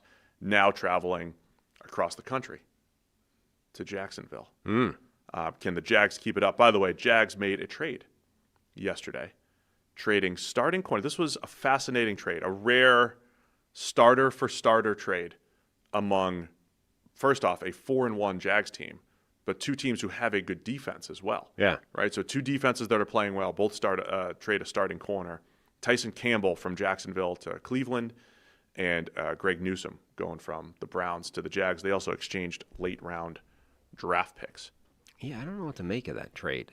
As you said, it's a very unusual dynamic. We'll talk about it a little bit right now, really quick, because the Browns are up later. The Browns got some cost control on Tyson Campbell, because he's already signed his second contract. The signing bonus is paid for, so you get a relatively cheap starting caliber corner who has size, length, speed, probably plays man coverage better than zone. The Jags played a ton of man last year. They're morphing more into a zone team. Greg Newsome's contract is up, and I think where it's good for Cleveland, if you look at their depth chart, they don't have a whole bunch of their starters signed for next year relative to the rest of the league. Cleveland's been in this really rough spot because the Watson contract has ruined almost everything. Not ruined, but forcing them to dig their way out of it. They were digging their way out of it with the extra draft picks for next year, and now it's like they've secured a starter for next year, whereas with Newsome, they would have to pay him and probably pay him more over time because the signing bonus was still needed to be paid. So I think from Cleveland's perspective, they might get a better scheme fit and at least somebody who's tied up beyond this year, where at the end of the season they have to figure out 4/5 of their offensive line and some other defensive starters and figure out what they're going to do there. From Jacksonville's perspective, they get an early look at a free agent in Newsome who might fit their scheme better as well, and had his ups and downs with Cleveland these last couple of years. Yeah, but you're also trading away a guy that you've got under contract for that period of time. You have the benefit of the contract that Cleveland are potentially keen on, even if it's not the ideal scheme fit. It's just it's unusual because it's kind of risky for both sides in different ways. It is. I mean, I get it. I think I get it more from Cleveland's side, unless it was just, hey, we don't think Campbell fits here, right? With the new system, and Newsome does. Yeah. So could be a win-win, could be a lose-lose for both teams. Who knows? Final analysis on that. Anyway, it's a fun game here. Sam Darnold's number one in like every metric. Yeah. That you're looking at. Let's look. Shout out to Sam Hoppin on Twitter. He's got a lot of. I printed out some of his stuff. Hard copy. Got it. So I could read it. It's easy to access. Sam Darnold, per Sam Hoppin, who's accumulated all these stats, and I don't think he would lie. Why would he? Number one in PFF grade, 91.2. Sam Darnold here. Number one in EPA per play. Now there's 900 EPA per plays out there. I don't know which one this is, but he's almost all all of them, I believe. Yeah. Success rate, including, number one. By the way, adjusted EPA per play. Number one in that too. CPOE, that's completion percentage over expectation. Someone needs to do a study on this stat. So this stat, completion percentage, really quick. We're going to be here all day. Completion percentage over expected. This stat is essentially saying you throw the ball down the field, this is expected to be 60% completions, and you completed it, therefore you've earned like 40% above expectation for that one play, whatever. For some reason, Russell Wilson was really good at this stat when he was in Seattle. Geno Smith was really good at this stat when he was in Seattle. And now Sam Darnold. Okay. Is there a certain it's in the air in the Pacific Northwest? Yeah, is it like the magnetic pull of the ball to the receivers? Is coverage immediately stickier in Seattle, raising or lowering the expectation, but artificially? What's happening in Seattle? Maybe it's where's Ben Baldwin? Can we get you on this thing? Studying the Seattle CPOE.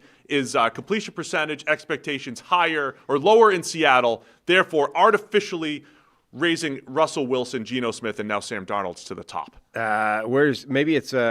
Where's Geno in this? Got to be down the bottom, right? Maybe it's a rain-related thing, right? Because Geno's gone from the Pacific Northwest, where it rains all the time, Geno's to the desert, where it doesn't rain at all. He's 25th now. There you see. That's what I'm saying. It's something. It's a humidity-driven stat, right?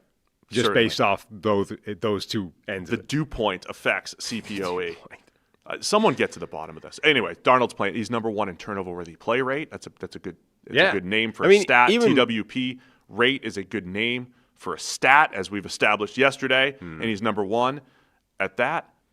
And he's completing 73%. This is my own stat. 73% of his passes of 20-plus yards. Yes. I mean, look, by almost any measure, as you just illustrated, Sam Darnold has been the number one quarterback in the NFL through the first chunk of this season. By most measures, Geno Smith has been one of the worst quarterbacks in the NFL. So, wildly, Seattle, in what was not immediately clear was an upgrade or a downgrade or what it was when they went from Geno Smith to Sam Darnold, based off just their performances this year, have gone from one of the worst quarterbacks in the NFL to one of the best, if that's the way those guys would have played in any environment, in any circumstances, which is unlikely. But, I mean, that is a wild outcome for what was a pretty risky maneuver to ship away one quarterback who'd done so well for you, gamble on another one who the last two things you'd seen from him was total meltdown against good teams, and the gamble is currently paying off as well as it could possibly have paid off. So that matchup on that side of the ball, the Jags have been one of the better defenses in the league, not only at forcing turnovers, which has been a huge story. That's why they are where they are. Also, number 3 in EPA per play allowed on 10-plus yard throws. They're one of the few teams allowing negative EPA on 10-plus yard throws. So something's got to give. Darnold playing really well. Jacksonville defense doing a really nice job against opposing passing attacks. It's a really fun matchup, man.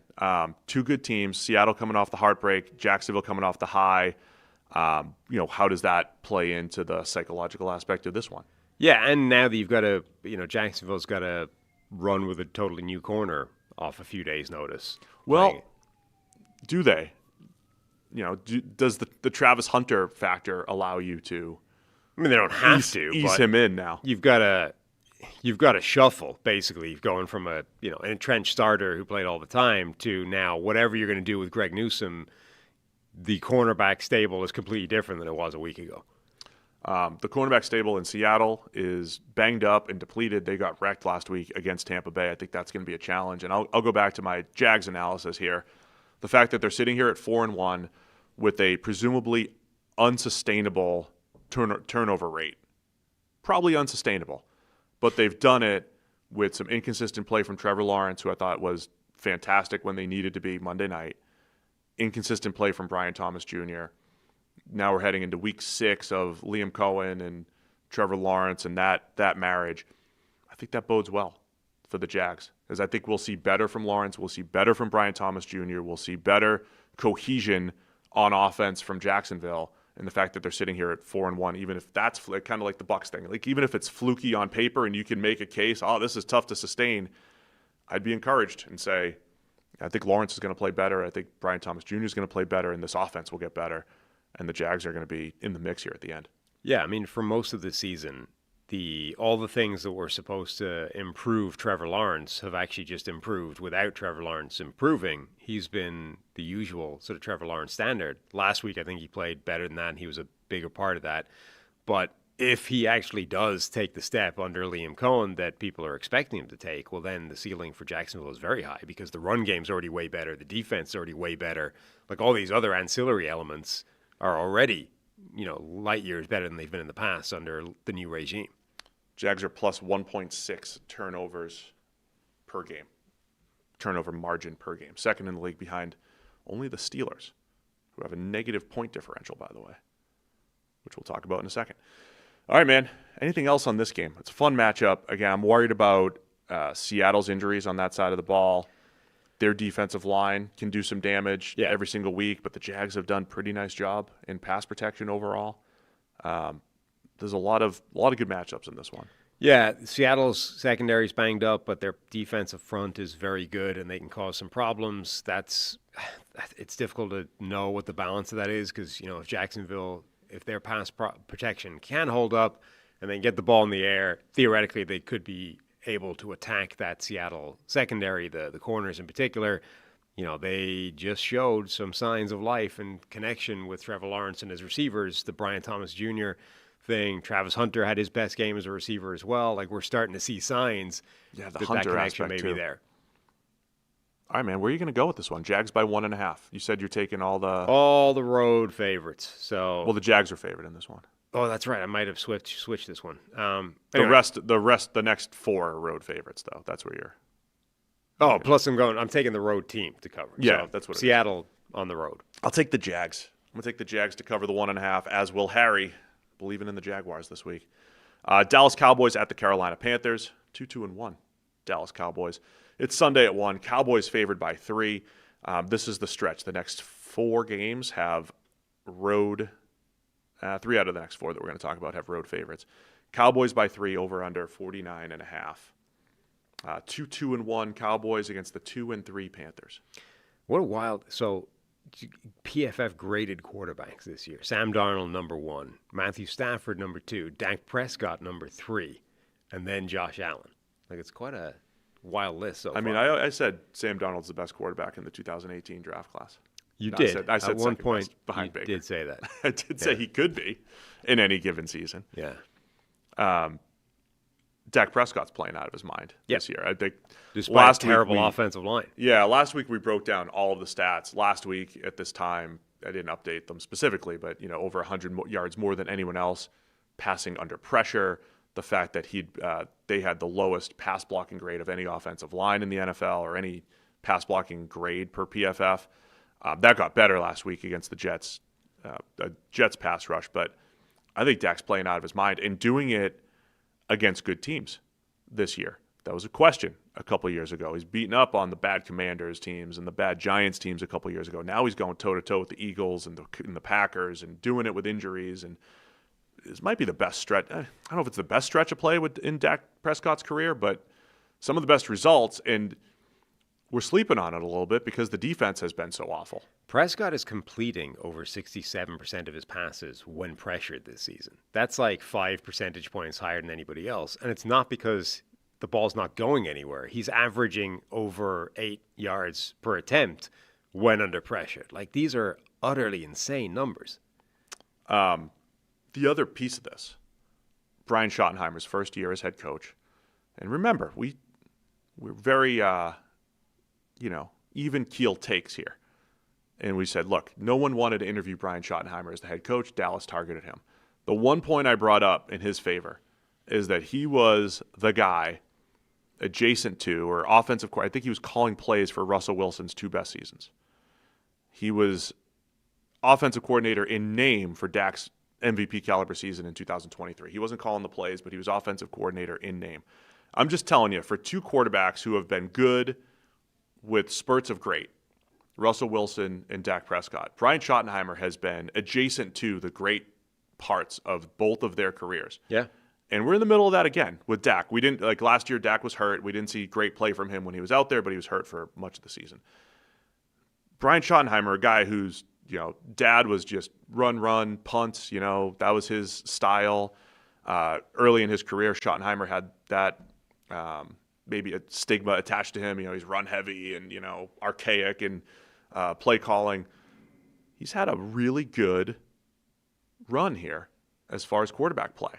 The biggest question for Dallas, if they are in this world, if their defense can just be average, they're a good competitive football team. Definitely. Just if the defense just doesn't stink. Like, this offense is doing really well despite missing CeeDee Lamb, despite having a banged up and not very good offensive line to begin with.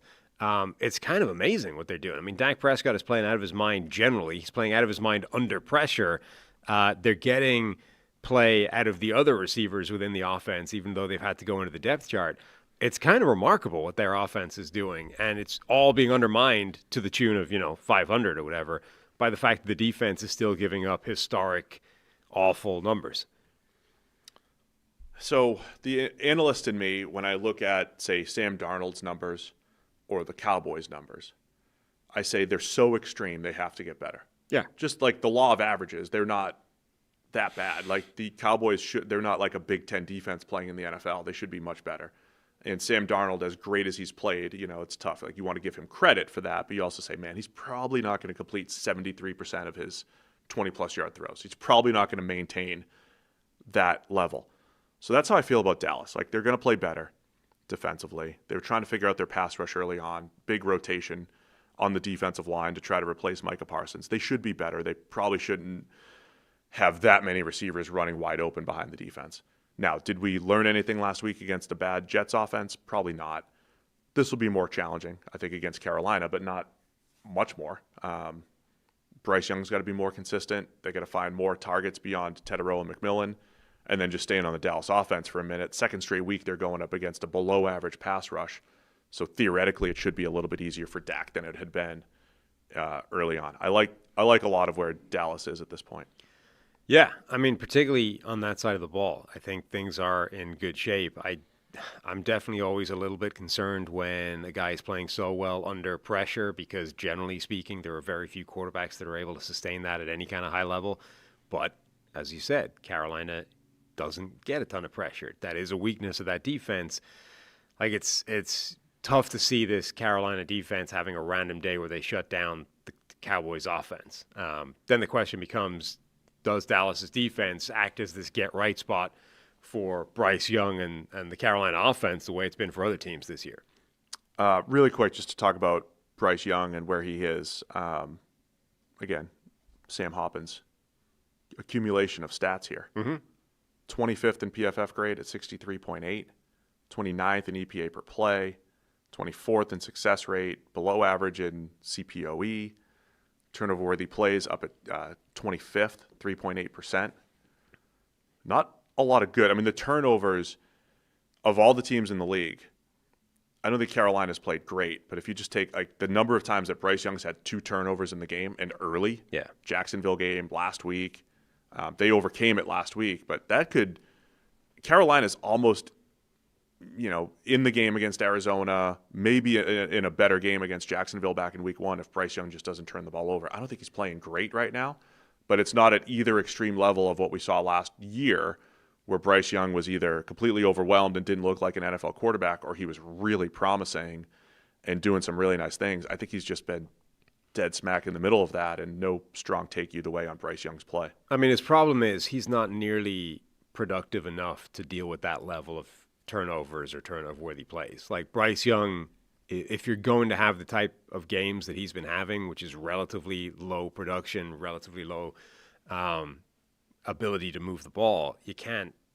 turn it over. Like, you have to protect the football if you're going to play that way. So the reason he's ranked that lowly in terms of things like PFF grade is you haven't been that productive and you're putting the ball in harm's way. That's a bad combination.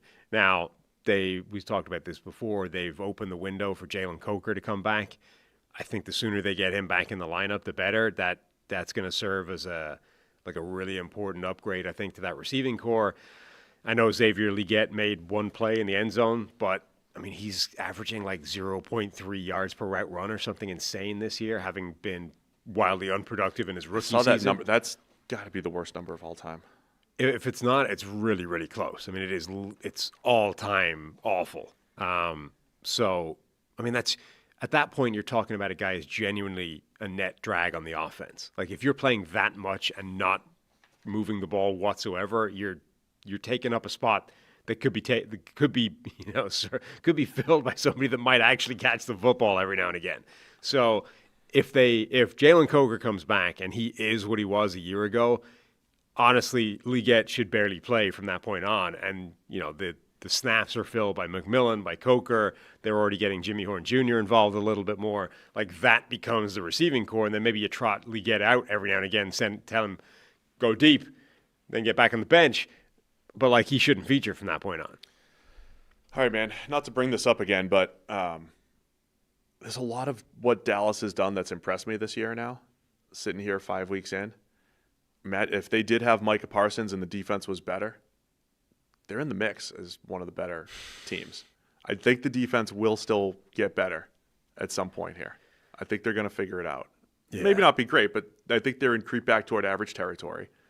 And then you look at the way they built the backfield, I've said, that's very analytically driven. You're getting great play from Javonte Williams, and you got George Pickens, who, by the way, is leading the league in end zone targets per our 33rd team, crack research team. They're getting the most out of Pickens right now. That looks like a good move for Dallas. Watch out for the Cowboys. Watch out for the Cowboys. All right, they're favored by 3 this Sunday against Carolina. Where are you going? Yeah, I'm picking them to win and cover the 3. It is interesting to think, if you just put Micah Parsons on that defense, what would it be? Yeah. Well, then our story would be, all right, not so much like they're still good, but now can they win in the playoffs? They might be an 11-4-1 team or 11-5-1 team or something that's like, all right, now can you make the playoff run? Particularly as, Kenny Clark, I think, has made an impact on that defense, and Green Bay presumably was perfectly willing to shed his salary the way they were. I wonder, what if Dallas had simply said, you know what, let's pay Micah Parsons his money and then just trade for Kenny Clark, What if we just flip a mid-round pick to the Packers for Kenny Clark? We don't have to give up Micah Parsons. Maybe that was a better way of going. I mean, we'll be talking plenty of the Cowboys maybe the next couple of years because of the 2 first-rounders. Maybe that's what Jerry meant to do, He tried to give a thumbs up to a fan, accidentally flipped him off instead. Maybe Jerry was just trying to trade for Kenny Clark and accidentally shipped away Micah Parsons. Or they were in the negotiations and he was trying to give the thumbs up to Micah on the contract. And accidentally flipped him off. Yeah. Maybe that was it. Or with the agent that he never talked to. Right. Doesn't even know his name. I think we're halfway through here. Los Angeles Rams. Harry's also taking Dallas. Los Angeles Rams at the Baltimore Ravens. It's Sunday at 1. Rams by 7.5 in Baltimore. Matthew Stafford, of course, for the Rams. Cooper Rush getting the start again for Baltimore. Baltimore's going to have a bye after this, I believe. And that's this is expected to be their last game. Yeah, they have a bye next week. Expected to be the last game without Lamar Jackson. Yeah. I mean, you said they're the betting favorite. Yeah. To still win the AFC North. How is that possible? They're 1-4, and they are 7.5-point underdogs in this next game, and they're still favored to win the division. Now listen, this isn't unprecedented. Last year, at this time, the team they're playing, the Rams, were 1-4, and they went into their bye week at 1-4 in Week 6. Yeah. And they weren't the betting favorite for the division, though, at that point. They were not. I'm just saying they came out of it, and they were, a top 8 team in the league. Look, Baltimore's season is not quite dead and buried in large part, I think, because them being favored is as much an indication of the rest of that division as it is Baltimore, right? Vegas is not only saying we believe the Ravens are fundamentally a much better football team than their record so far, they're also saying, yeah, we also don't really believe in Pittsburgh. Also Cincinnati, but, and definitely Cleveland. So, a huge part of this is, as bad as it gets in Baltimore, they don't expect the division to get that far out of their sight at any point. So if they do go on a run, they can claw their way back into that pretty quickly. And as we said before with Kansas City, the third wild card spot, maybe even the second in the AFC, may be very attainable for a team that does not have a good record. Yeah, and the issues have been twofold for Baltimore. Their defense has not played up to their capabilities. We know that. Even when they were mostly healthy, they have not played up to their capabilities. And then they also got hurt. And then the offense had, weird stuff happen early in the season, and then, they didn't play up to their abilities. They've been very boom or bust, and then you lose Lamar Jackson. So that's why the Ravens are where they are. By the way, they also made a trade yesterday. They traded pass rusher Odafe Oweh, or 2 days ago, to the Los Angeles Chargers. Alohi Gilman, the safety, came back in exchange for Oweh, and there was also pick swaps in there. So we talked about that yesterday on the Wednesday show here. But, yeah, the Ravens, if I'm going to talk about Dallas, their defense can't be that bad. The Ravens can't be that bad, can they?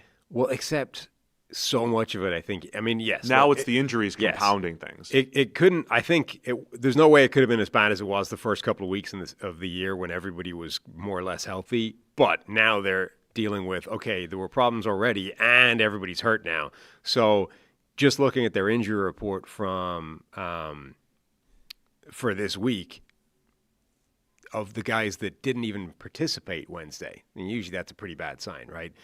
Limited, you're getting Kyle Hamilton might be back because he was only limited in practice. But players that did not participate at all, Awuzie, Marlon Humphrey, Lamar Jackson, obviously we talked about, Roquan Smith, they're still really important players that are not likely to be back for this game going up against the Rams. And to start the season, Nnamdi Madubuike is on injured reserve. Before that, Broderick Washington, injured reserve, and Ardarius Washington, the safety, right? You already lost him. So you already lost some players for the season if you're Baltimore. So that's an issue. For them to compete in this game, they need better from Cooper Rush. They need him to put together one of those Cowboys-esque games where he does take care of the ball, makes a few plays down the field, gives some opportunities. If Zay Flowers plays, DeAndre Hopkins has made some plays this year. You just got to give those guys some chances and see if you can steal one from the Rams if you're Baltimore. And that's what meaning wise, from Baltimore's perspective, the fact that they're sitting here at 1-4. If you could get to 2-4 heading into the bye with Lamar Jackson coming back, you're just, I don't know, giving yourself a chance to go on that run. Sitting at 1-5, even with Lamar coming back and the magic that he can pull, it's a challenge. I think it's still possible, but you need Lamar Jackson back to have any shot. Yeah, Cooper Rush is just, I don't think, good enough to do that. It's tough to see, even if they get a Kyle Hamilton back, that'll be interesting because we've talked about, they've added a couple of safeties. We already speculated before that they might be able to move Hamilton around as a potential answer to some of the problems on defense because of his versatility, because of the impact he has closer to the line of scrimmage. There are things they might be able to do if they get Kyle Hamilton back, but it's only one piece. They're so banged up, and the Rams look pretty good. They look pretty healthy. It's tough to see. There's a reason this line is over a touchdown. As far as the Rams, I think Stafford's playing great. Puka Nacua, what's his pace? 200 catches this year? Something insane, yeah. Yeah. It's funny because I think that, the Rams are now coming off of their heartbreak, another one of those. They had the game, I don't want to say in control, but they were on their way to a go-ahead touchdown, fumble at the 2, the punch to the face that we talked about yesterday with Dean Blandino. And then they lose in overtime on 4th and 1. The Rams they just feel better than a 3-2 team, don't they? Like the number of times I'm watching a Rams game this year, I'm like, well, Stafford's balling and Puka's uncoverable and their pass rush is great. And why have they only scored 12 points? Or why is it such a close game? That's happened a bunch. They've been a little streaky even within games. Like they couldn't stop the Niners at all those first couple drives last Thursday night. And then, they're up 26-7 against the Eagles and blow it in the second half. There's just been some rough stretches. There's been streaky stretches, I would say, for the Rams, especially on the defensive side of the ball. But I think their underlying team, I have a lot of faith in. Yeah. With Stafford healthy, throwing the ball the way he is, the way they can run it, throw the ball with Stafford, but also their pass rush and their young defensive line. Yeah, I mean, I have some question marks of their corners, which I think can be a vulnerability that can be exploited. They offset that a bit by the fact their pass rush is very formidable and something you have to focus on. But look, we said Stafford's the number 2 graded quarterback at PFF right now. When Stafford is playing like that, you have Puka Nacua playing out of his mind. Devontae Adams may have gone missing, relatively speaking, on the stat sheet, but he's still, I think, an effective receiver if they need the ball to go there. It's just at the moment the ball's always going to Puka Nacua. As long as those things are the case, they're a very good team. All right, man, let's make a pick. 7.5. This is the run, part of the run of some heavy road underdogs. Baltimore looked awful last week. I can't get that out of my head. Yeah. They made the Texans offense look like Bobby Slowick's Texans offense of 2023. Wow. Might I say. So, where are you going with this one?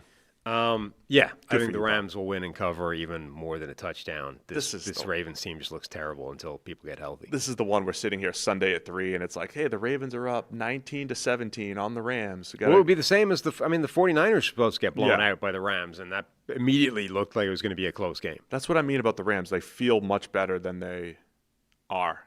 They're like the team that's calibrated to play a one-score game right now. But so were the Texans until they blew out the Ravens. So I'll take the Rams. I'll take the Rams to – man, if the Ravens get blown out at home 2 straight weeks at 1 p.m., Harry's also going to take the Rams. Fun one here, believe it or not. Cleveland Browns at the Pittsburgh Steelers.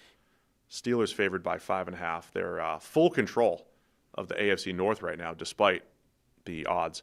Over under just 38.5 for this game. The second Dylan Gabriel start here, going up against the Steelers defense. Steelers coming off a bye. It shows you how much teams, or at least the Browns, do not think about that whatsoever. Who do we want to strategize the right game to get the rookies' feet wet, and get them experience? They're like, no, we're gonna in a foreign country, we're gonna throw them to Brian Flores and the Vikings defense, and then coming back from the foreign country, we're going to throw him to the Pittsburgh defense and pass rush, who's coming off a bye. You probably couldn't find a rougher 2-game stretch to start a rookie against if you were trying. There's also something, I know this changed a couple of years ago. Teams would never play a game after the London game or after the across the pond game. They started losing that automatic bye. So, I haven't studied it necessarily, how are teams doing when they come back. It's not like a crazy time change from East Coast to London, but they used to always give teams byes coming off that. So Cleveland's coming off of a London game, and now they have a road game at Pittsburgh. That's a tough 2-week stretch here. Yeah, it's brutal. Like I said, I don't – if you beyond who they're playing, but just as a team, the whole travel, everything about back. it. Everything about it is about as tough a 2-week stretch as you could possibly put in front of Dylan Gabriel. So that's interesting. That I don't know if other teams do, but clearly the Browns do not focus on this whatsoever when it comes to who's going to be the starting quarterback. When do we want to get the rookie in? They've just thrown him out there. I thought he played pretty well last week. It'll be another tough test for him because Pittsburgh's defense is very good. Obviously their pass rush is formidable up front. Dylan Gabriel has to have a game like he had against the Vikings, where it's pretty quick. The ball's out of his hands fast. It's efficient. Generally speaking, he knew where he was going with the ball and put it there. There was a couple of misses he'd want back, but overall, that's the type of game he needs to have again this week. Everything you just described about Dylan Gabriel, I was going to say the same thing about Aaron Rodgers, because both of these quarterbacks, their last game was against the Vikings. Rodgers just needs to have a rookie type of game. Well, no, what he did against Minnesota, because 2 weeks ago when we were previewing that game, we were like, look, what was the stat I had? Rodgers was like 6 for 20 or 21 under pressure. It was awful. His average time to throw in that game was like 2.0 something seconds. It was insane. And so that was against Minnesota and their blitz-heavy attack. And you made the point, there's a lot of checks at the line where he's just getting rid of it, old school smoke screens and slants on run plays. Now the Browns have a fierce pass rush, but it's different. It's a four-man rush. It's Myles Garrett. It's Malik Collins, who's playing unbelievable at defensive tackle. It's Mason Graham. It's Alex Wright, Isaiah McGuire. So they are loaded, but it's a four-man rush, but man coverage on the back end for Cleveland. So this is an interesting one because it's a little harder to just, throw your smoke screens and everything against man. It's a lot easier against softer zone coverage. And I think the Steelers, since early in the year, they've been trying to protect that offensive line. They're really trying to protect them. So Rodgers, what is this here? The stat I got here. Early downs, 2.7 average depth of target this year. That's the shortest in the NFL, but the fastest time to throw, 2.34, right? That's what we're feeling with the Steelers offense. Quick game. I don't know if you could do it against Cleveland, though, with the man coverage that they play in the back end. No, and that's going to be tricky. That pass rush is going to be a problem. I mean, the Steelers don't have anybody that can block Myles Garrett again. That's definitely going to be an issue. Aaron Rodgers, currently the 34th graded quarterback at PFF. According to PFF, Rodgers has a worse grade than Jake Browning this year. Oh, boy. Look at you throwing them under the bus. No longer my job to explain that. I mean, just presented with that comment. That's a notable statistic. It is fun because I thought early in the year he had the free red zone touchdowns. He had some bad passes with some interception luck. Eventually that caught up and the interception, he threw some picks. And then even the game against Minnesota, the biggest play was 81 yards? That's a big play. 81 yards, which is wide open. It was good reach, catch and good run. play. Yeah.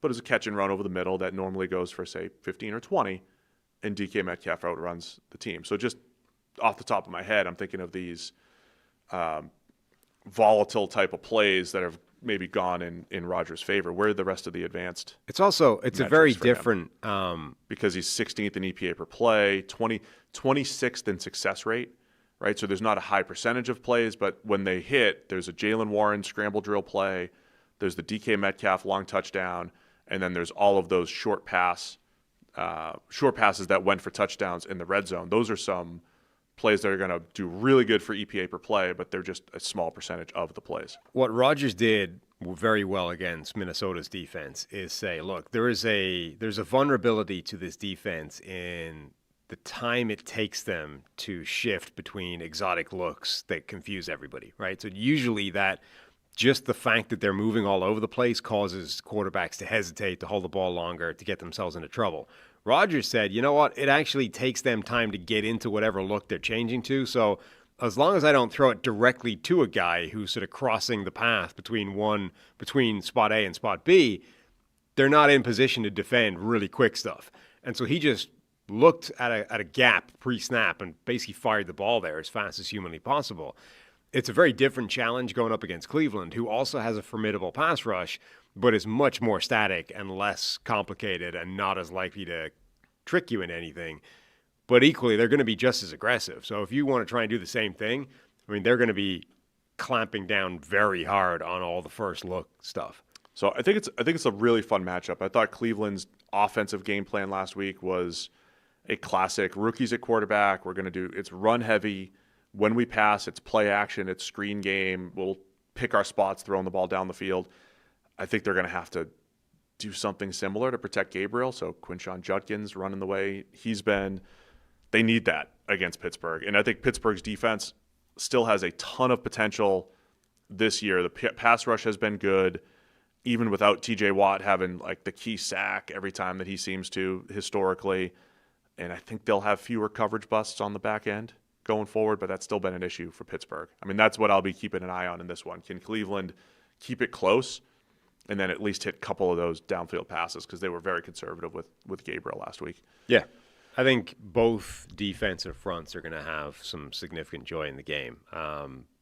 Cleveland's offensive line did a reasonable job last week of mitigating what I thought was a pretty big mismatch for them. They didn't actually give up that much. Jack Conklin back and losing my guy Cornelius Lucas was a A net win. Was a net win compared to what they'd been. Yes. Yeah. It was. All right, man. Let's make a pick. Pittsburgh by 5.5. I mentioned a couple hours ago. The one team with a winning record and negative point differential, which is a very Steelers thing.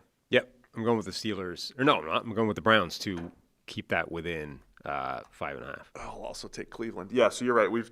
You've taken every road team here for a while, home Yes. or favorite or underdog for a Yes, while. for quite some time. Yeah. Sunday at 1, another one. Los Angeles Chargers at the Miami Dolphins. Chargers favored by 4.5. You got the 3-2 Chargers and the 1-4 Miami Dolphins. A battle of the class of 2020, Sam. Yeah. Justin Herbert, Tua Tagovailoa, Tua at number 5, Herbert at number 6. I bought into all the smoke that the Dolphins were in on Herbert before the draft. I bought it. I believed it.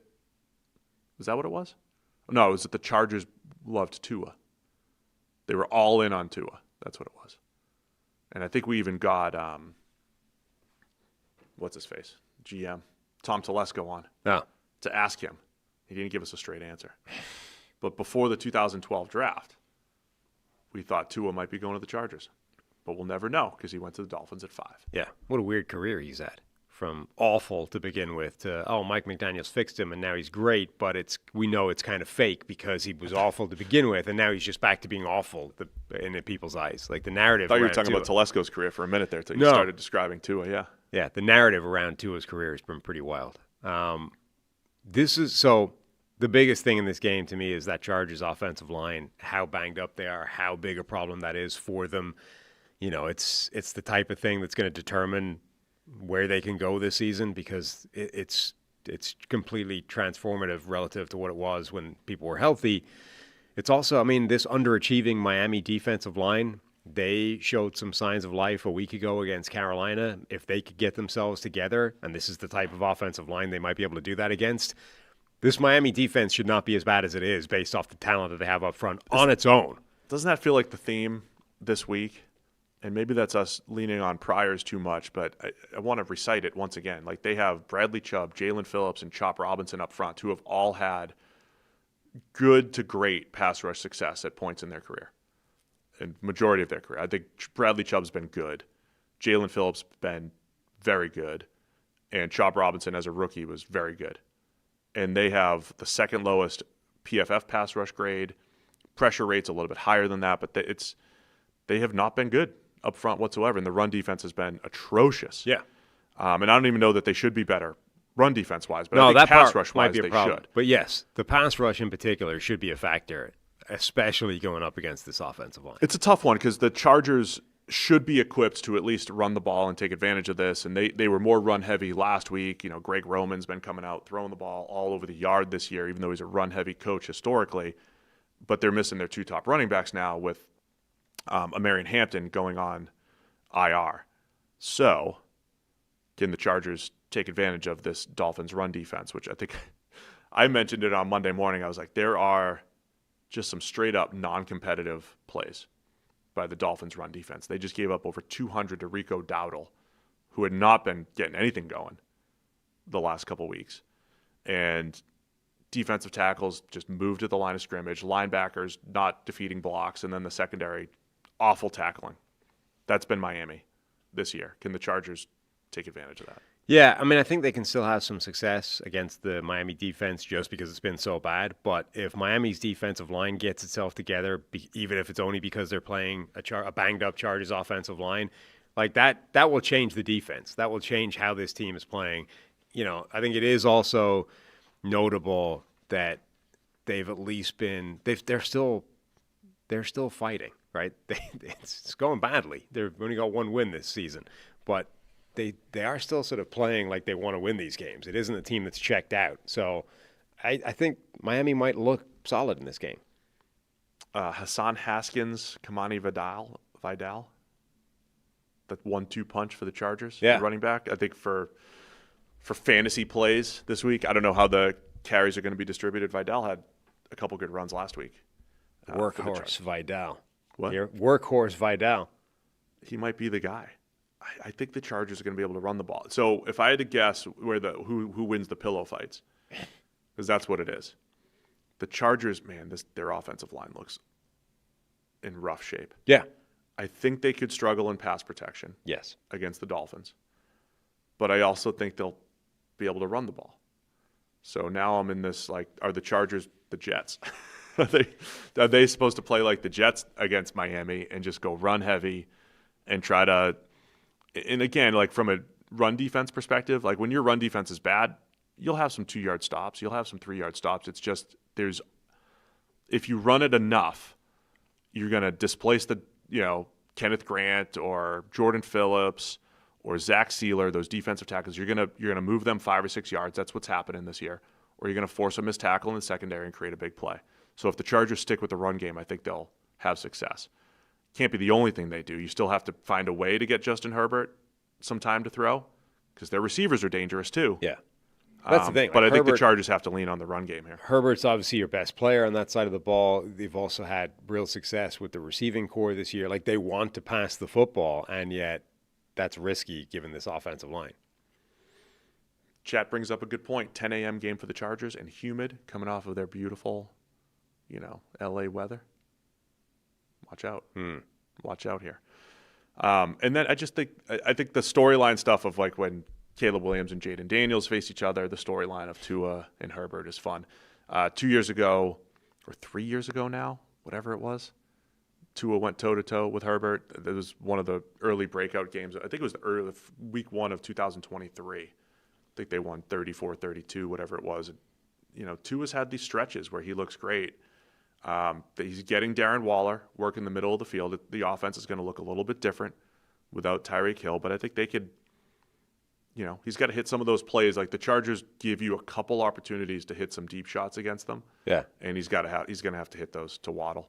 Yeah, I mean, he's got to have a good game. He's got to have a clean game aside from anything else. Tua's in that kind of bucket of quarterbacks where when they start to turn the ball over, he's probably not going to be good enough overall to offset that. So he needs to have a clean game. The Waller thing is pretty fascinating because that offense could change radically if he continues this kind of pace.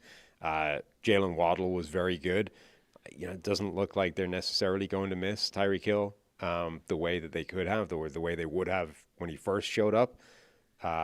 But Tua's the type of quarterback where I don't know if it's just because of his relatively limited physical tools, but no one ever believes it when he plays well. It's like it's just the default assumption is it's kind of fake, even when he does go out there and legitimately just ball. Tua's a tricky evaluation because there's all these confounding variables. I don't want to. We're 2 hours in. I don't want to get into every single one, but it is a combination of the Shanahan scheme, which for years we've seen elevate quarterbacks. Mm-hmm. So you hold that against them. Right? Oh, Shanahan's scheme. It's Mike McDaniel. They make all the quarterbacks look good. And then in Tua's favor, you look at what he's had for an offensive line over these last few years, below average, terrible pass blocking unit, and you say, well, he makes it work. And how does he make it work? Well, he's got one of the fastest times to throw, one of the quickest releases, and his quick decision-making is outstanding for that offense that theoretically elevates quarterbacks. So then you put that in, like, feather into his cap. Good job. He protects this terrible offensive line where if you gave that to, even Josh Allen or Lamar Jackson, it'd be like, that might be tough to do anything from a pass game perspective. So it's like one tick against him, one tick for him. And then you say, well, all of his good stats were paired with Tyreek Hill and Jalen Waddle, with Tyreek Hill's emergence. And you say Tyreek Hill, one of the best deep threats of all time, and we're creeping into this like without stat breakdown for Patrick Mahomes, who's one of the best quarterbacks of all time, and you see his wit stats and his without stats for Tyreek Hill, and you apply the same thing to Tua, and it's like, okay, that's a notch against Tua, right? So it's like there's arguments on both sides of it. Because we've also seen the backups for Miami not play well at all behind Tua. Right. So he's a tricky evaluation. I think he's always been good for that system and played well in there when he's got the supporting cast. But there's also been a ceiling when he runs into good teams. And then there's this element of they're just not a physical football team. They don't have other ways to win. Football teams hate when you call them a finesse team, but they are they're a perimeter running team, and they're a finesse football team.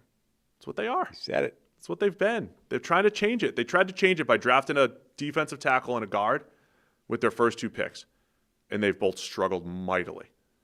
Kenneth Grant and Jonah Savinier. That's where the Dolphins are right now. They're 1-4. Yep. And that being said, I think that they're going to cover this. Oh, man. I'm taking the Chargers.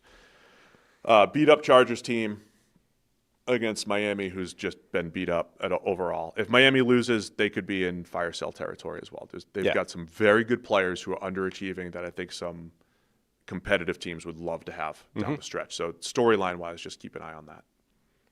All right, quick break to tell you about our friends over at Root Insurance. Root Insurance believes that good drivers deserve better rates, so they've created a new kind of car insurance that rewards good drivers in an easy-to-use app. Traditional car insurance companies focus on demographics like age, zip code, occupation, and credit score to price your coverage. When Root offers a rate, your behavior behind the wheel gets more weight than any other single factor. They don't use occupation or education level to negatively affect your rate, because while you drive, Root gathers and analyzes data from your smartphone sensors.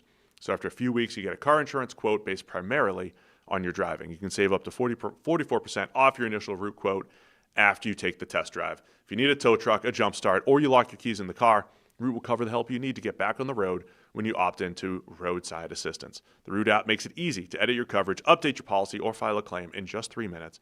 You can get started today at Root.com. 4 more games here, Sam. Arizona Cardinals at the Indianapolis Colts. Sunday at 1. Colts favored by 6.5. Cardinals now 3 straight losses. And the Colts looking like one of the best teams in the NFL. Yeah. At 4-1. They really are. The Colts, I mean, again, I think that offense is going to remain absolutely legit all the way through the season. I think the defense is the the closest to average unit of the two. But they're going up against this inconsistent Arizona offense, so that should help. I mean, the Colts offense looks spectacular. Did we sleep on the Lou Anarumo defensive coordinator hire for Indianapolis?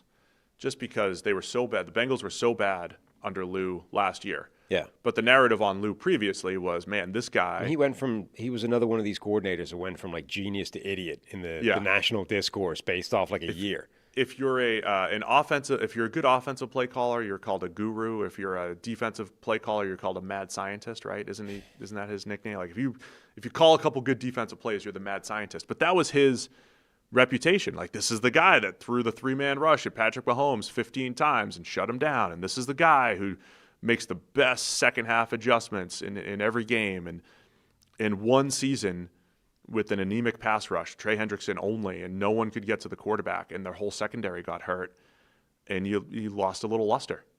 But he's still good. Like, he still has a history of being a good defensive coordinator. So that's where I might be more encouraged by the Colts. I don't know if the offense is going to be this good. Like, there are some stats where it's Daniel Jones is up next to Tom Brady and Peyton Manning, and they don't punt, and it's like there is some we expected.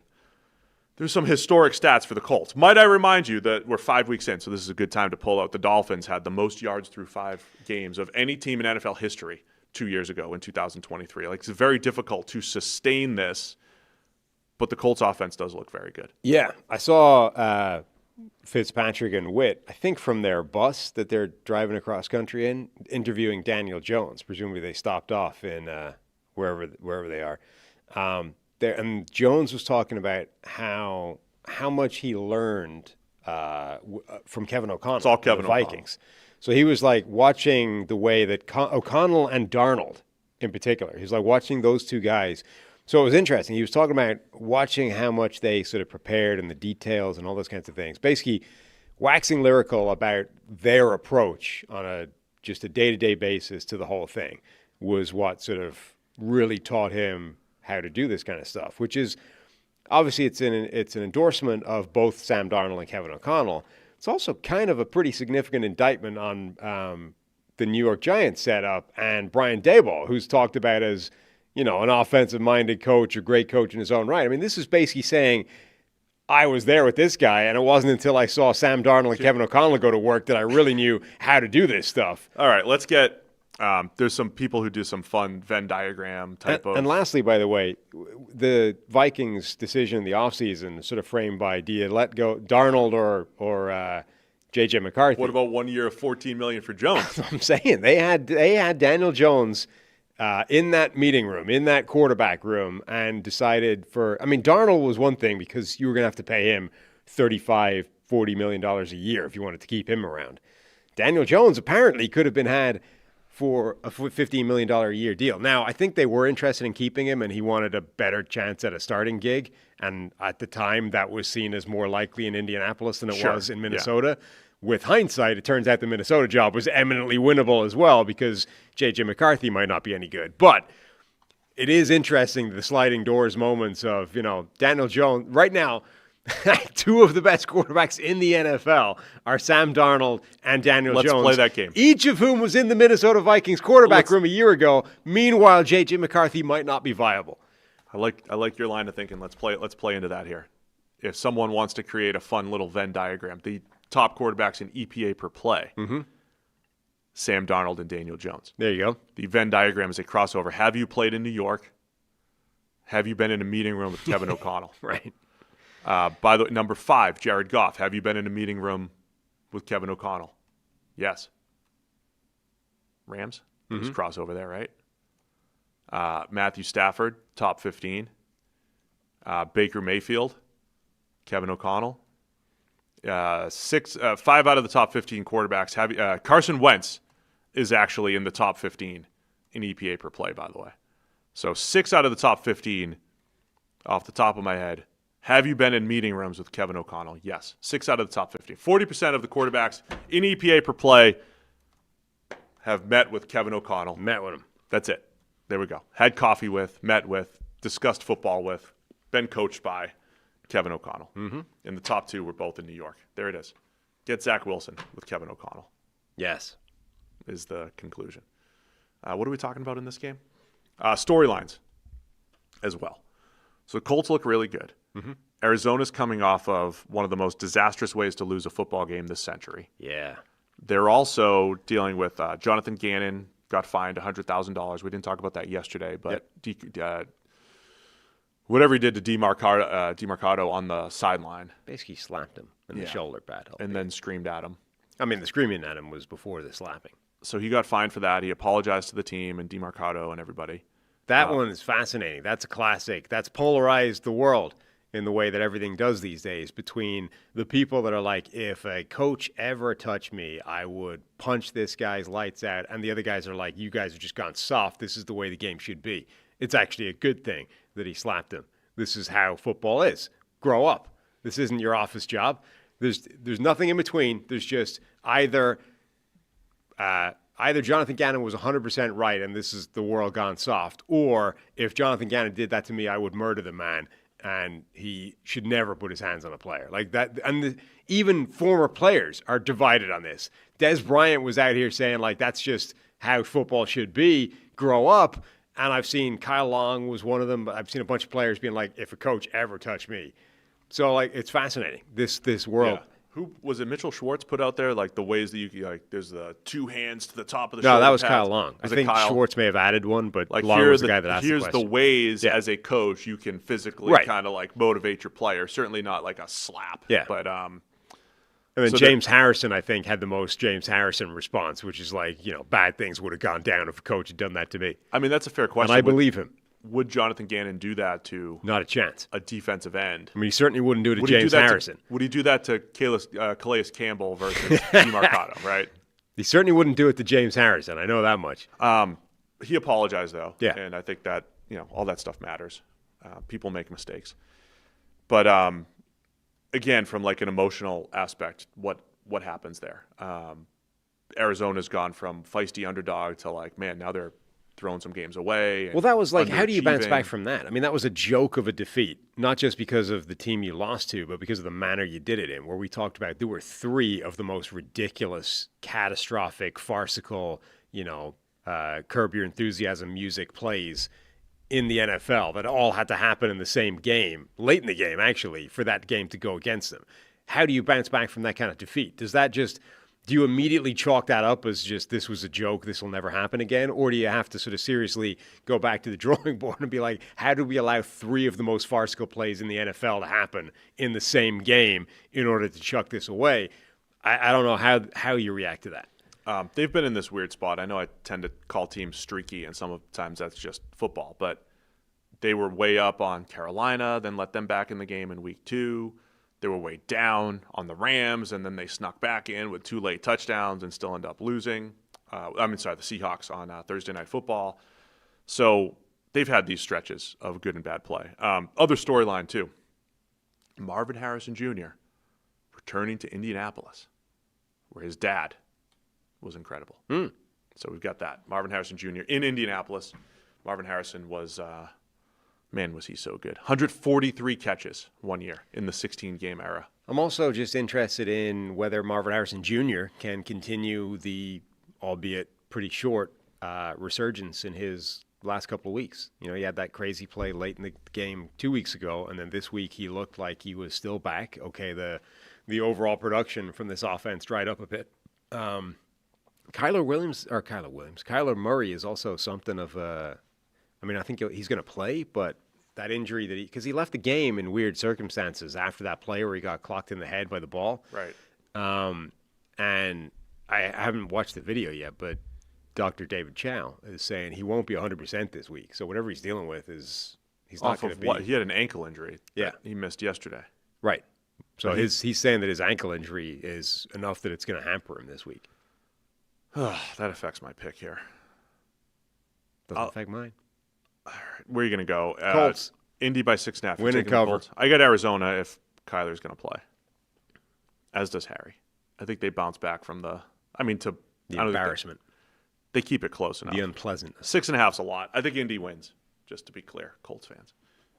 I'll take Arizona to cover, though, if Kyler's playing. New England Patriots at the New Orleans Saints, Sunday at 1. Patriots by 3.5. The other end of the emotional roller coaster here, it's the Patriots coming off of a huge win. The Saints coming off their first win. Mm-hmm. But New England in particular, not just a win, but in Buffalo. Statement game. Sunday night.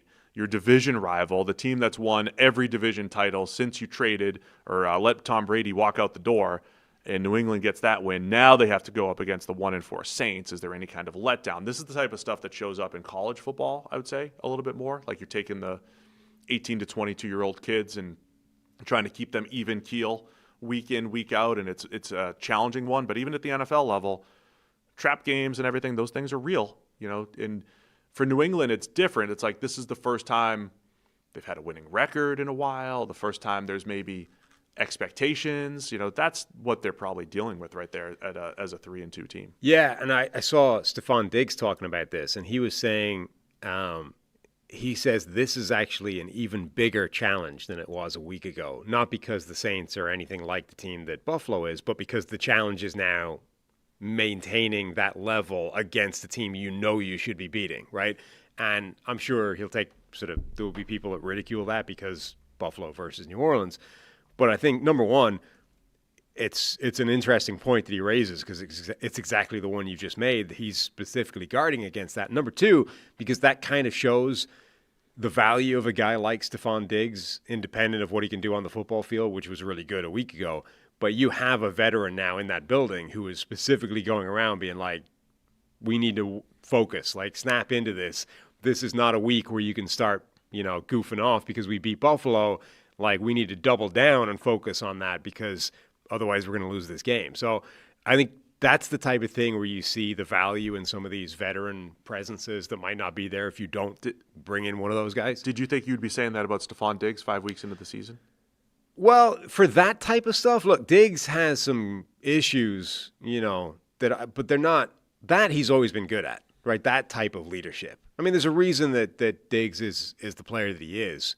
He also, you know what I mean? It's a slightly different. Like Randy Moss was never bad at that stuff. Randy Moss, for whatever the issues people had at Randy Moss and wanted to sort of run him out of buildings or whatever, everyone would always tell you this guy prepared harder than anybody else. He's one of the smartest receivers you'll ever find. Like those things he was always excellent at. Like that's the value in those guys. Whether or not he's also going to be a distraction doing other things is, I think, a slightly different problem.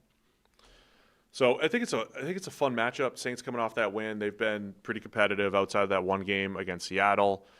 Spencer Rattler, quick passing game. I think that's been a good way to protect him a little bit with that offensive line that's had their ups and downs. Patriots pass rush has been pretty good.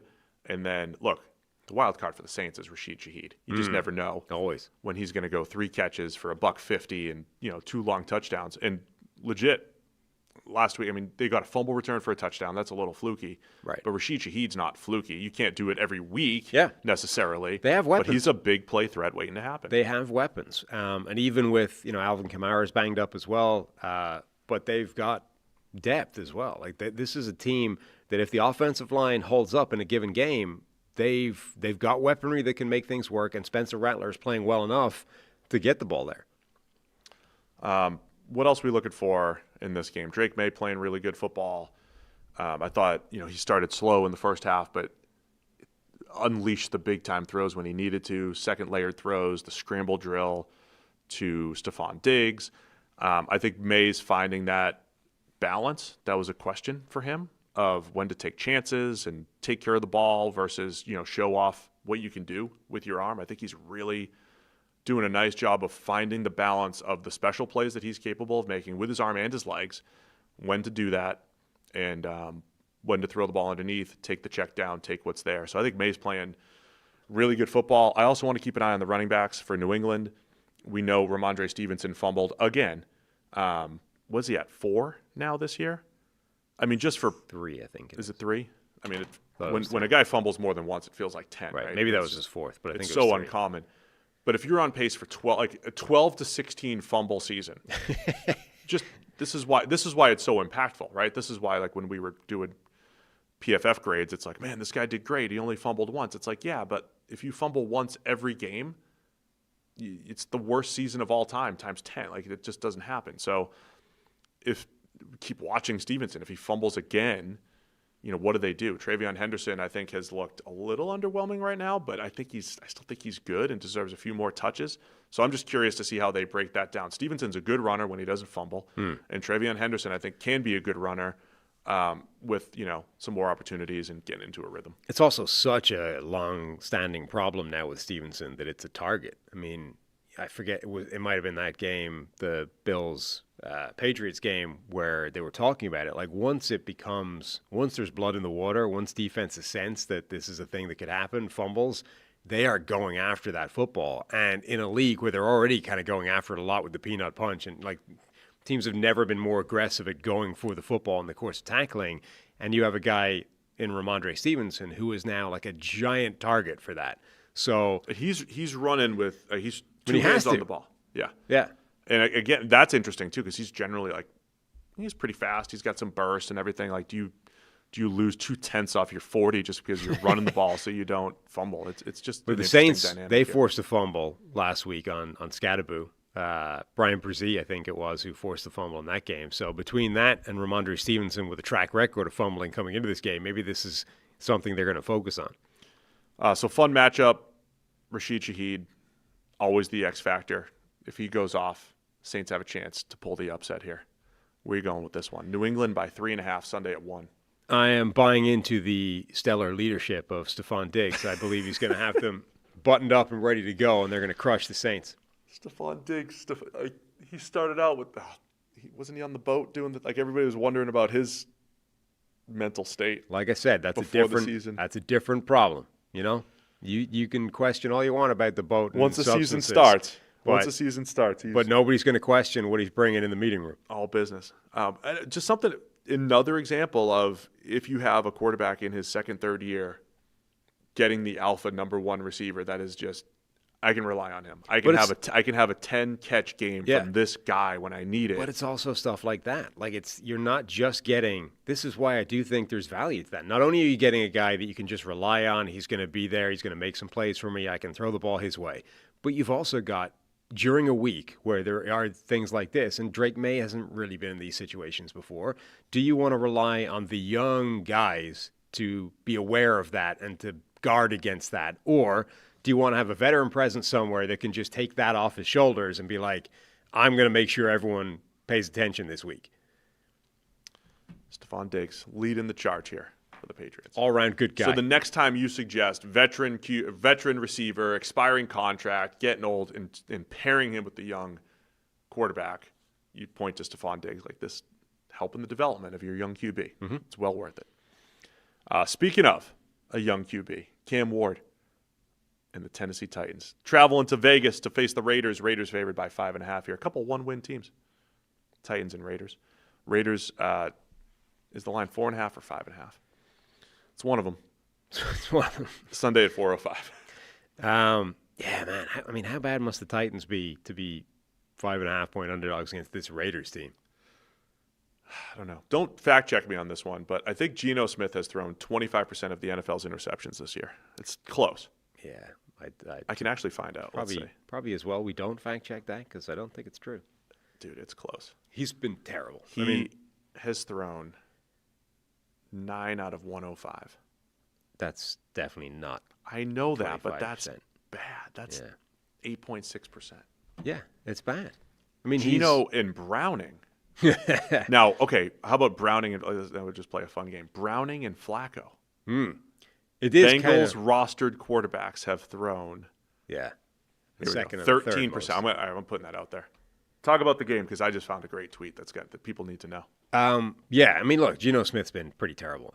It's fair to at least bring up, I mean, Brock Bowers is down, I think, again this week. He dealt with he got that knee injury pretty early in the season. He fought through it, and eventually they had to shut him down because it just wasn't sensible to fight through it. He wasn't the same guy. So his number one target has been hurt.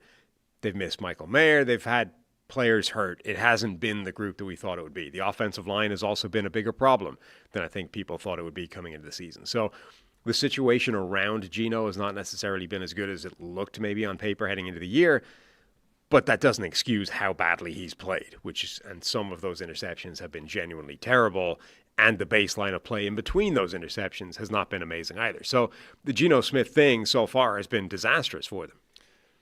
Well done. 9 interceptions. He's leading the league, Geno, with 9 interceptions and tied for third, being sacked 16 times. Yeah. So, again, like I've said many times on this show, the one way of analyzing things is like Dallas's defense has been terrible and Chicago's run defense has been terrible and Geno Smith and the Raiders offense has been terrible. Or we could say, yes, that's true, but I don't think it's going to continue. I think the Raiders have better play in them on the offensive side of the ball. We've shown signs of life with Ashton Genty. There was a little bit of Pete Carroll suggesting we got to call better plays. Yeah. And, that dynamic with him and Chip Kelly, did we undersell like the celebrity coaching acquisitions here? Celebrity. I don't know. It's like you brought in Pete Carroll, you brought in Chip Kelly. They'd never really worked together. It's like, just get these two big names, and you don't know how that's going to fit. You don't know how it's going to work. It's a slow start for sure. Maybe we underrated that a little bit. To Chip Kelly's credit, right around this time last season, or late last season, he made a change at Ohio State. Yeah. He changed what they did, and he's going to have to, and play to their strengths a little bit more. So I think the Raiders have better football on them. I feel like if there's a stat that is suffering from a relatively low sample size right now, I feel like it's turnover-worthy play rate, because the top 5 as a list currently reads the 5th best turnover-worthy play rate in the NFL is Josh Allen, right? Who's usually been in the middle of the pack somewhere, if not higher than that. The 4th lowest turnover-worthy play rate in the NFL is Kyler Murray. Also tends to be pretty scattershot and wild when it comes to turnover-worthy plays at times. The 3rd best in the NFL is Justin Herbert, who's usually the best in the NFL. The 2nd best is Cam Ward. Rookie Cam Ward has the 2nd best turnover-worthy play rate in the NFL. And his tape was in college, like he was way more prone to have the occasional whoopsie in there. Whoopsie. Whoopsie. A whoopsie. Are you a whoopsie? Yeah. Like an ouchie? Yeah. You just dropped a whoopsie, unironically. Well, as a giggle. And then number 1, the best turnover-worthy play rate in the NFL this year is the best quarterback in the NFL this year, Sam Darnold. Sam Darnold. Who, again, has also always tended to be quite prone to the whoopsies. The whoopsies. So Greg called it an ouchie. You're calling it a whoopsie, and you're going to hit on my turnover-worthy play number. Okay, that's carry a on. fascinating top 5 between the guy that's always there and a bunch of guys that usually aren't there. And the rookie Cam Ward, who nobody expected to be there. Yeah, and I think the offensive line's been better in recent weeks for Tennessee. Could have been much worse. Well, the sack rate is still high for Cam Ward. So is he falling into this, rather take a sack than take a chance? And so the quarterbacks who have done that historically, say like a Ryan Tannehill, it's like the spectrum. Aaron Rodgers is at the highest end of avoiding interceptions, but probably took more sacks than he should have. That's the trade-off. Russell Wilson did this for quite a while. Really good interception rate, high sack rate. Ryan Tannehill did this for a while. And then Caleb Williams last year did something similar, right? He had a great interception rate, but he got sacked like 60-something times or whatever. So it's a trade-off that happens. Will Levis started doing this last year, by the way, and I'm starting to wonder, is this a Brian Callahan feature more than anything? Because remember, it felt like Will Levis started playing like, Coach told me don't become a meme this week. Coach told me. I don't know if that's Coach told me. Remember, like, he went from, because he had that one game where he threw the ball well, but he got sacked like 7 or 8 times, and 5 were avoidable, right? Like, he could have thrown it away. He could have done something. And I was like, I'll just take the sack here. I think you would also, if you were Will Levis and you had been a meme for 4 or 5 consecutive weeks, you would probably individually. It could have been him. Without the coach suggesting it. It could have been him. Right. Without the coach even suggesting it, I think you might come to the conclusion that I might need to dial it back. So, anyway, it's an interesting dynamic. And then you look at, I retweeted somebody showing the big-time throws that Cam Ward made, bucket throws down the sideline, seam route and everything. I mean, there's some special on there. Yeah. They're also, at least by one EPA measure, minus 0.25 EPA per play this year, Tennessee. That's pretty bad. Which means the offense loses a quarter of a point every time they snap the ball. So that's not great. Like, the Tennessee offense as a whole just hasn't been great. No, it's not. There's not enough help around Cam Ward. I think it is interesting that he's been that careful with the football so far. That's definitely not what I would have expected from him. And if the supporting cast was as bad as it looks right now, I would have expected him to be kind of a turnover machine based off his college tape, and he hasn't been at all. No, I agree. So I think, look, I know Dan Orlovsky, Dan O's putting out there a bunch of, the Cam Ward tape. I can't show film anymore. He's been attacked by the NFL. Shut him down. Which I hate. I hate that. Shutting down the whole film mafia thing is a little strange, NFL. But anyway, he couldn't show the film. Couldn't show it. But Cam Ward, he was loving the film, loving the tape. And like I retweeted, hey, there's 3 special throws on here. And even though we talked about the comedy of errors that Arizona made last week, there were still some big-time throws in there from Cam Ward in crunch time. And, oh, by the way, not just my anecdotal at-practice experience watching Cam Ward, but watching him in the NFL. When he gets into a hurry-up situation, when he gets into just play football and react, he's very, very good, or at least better from what I've seen. And I do wonder how much Tennessee should lean into some hurry-up, some tempo, and just like let him go and play free. That's what this rookie season's all about, is figuring out what he does well and let him go and execute it. By the way, Jeffrey Simmons playing some really good football as well. I don't know if he would be on the trading block, but I mentioned Tennessee being another one of those fire sale type of teams. But just keep an eye on Simmons. He's playing awesome football at defensive tackle for Tennessee. And then Vegas-wise, I think they have better football in them, and they should play better offensively. I think Geno's interception rate will go down at some point. If Geno doesn't get better than this, like if he doesn't improve, you've got to start asking the question of how long he has in that starting gig. Now, I think he's going to have quite a while because I feel like Pete Carroll loves the kid.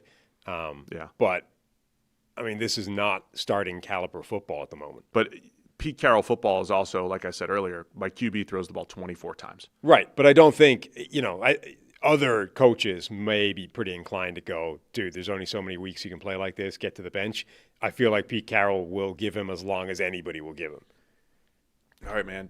Raiders by 4.5. I keep talking up the Raiders, but it's a big number. It is. I have no idea why I'm taking it, but I'm going with the Raiders. I think I'm just that non-convinced by Tennessee's last week. I'll take the Raiders as well. You and I agree on most picks this week. That's not good for me. Good luck with that.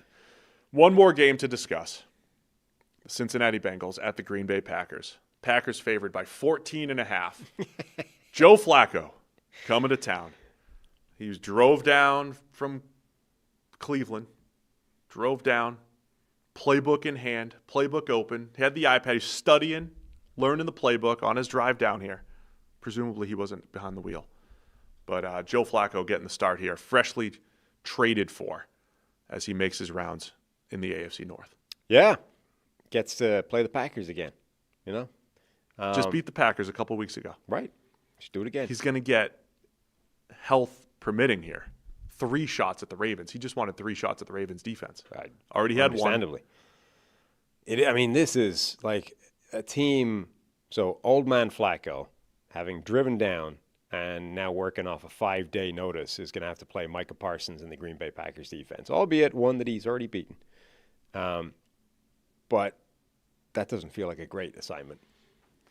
I mean, they beat him because Jordan Love threw a fourth quarter with the addition of Jack Conklin again last week and the loss of Cornelius Lucas. But You've gone from the second to worst pass protection situation by at least one composite measure of 3 measures to the worst. You've gone from the second worst to the worst in Cincinnati. Yeah. Joe Flacco, it's worth pointing out, has also regressed significantly in the last few years in terms of how he plays under pressure.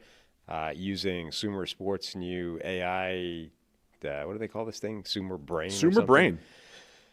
Flacco's performance under pressure has declined significantly in 2025 with his lowest passer rating, 11, and his worst EPA per play, minus 0.85.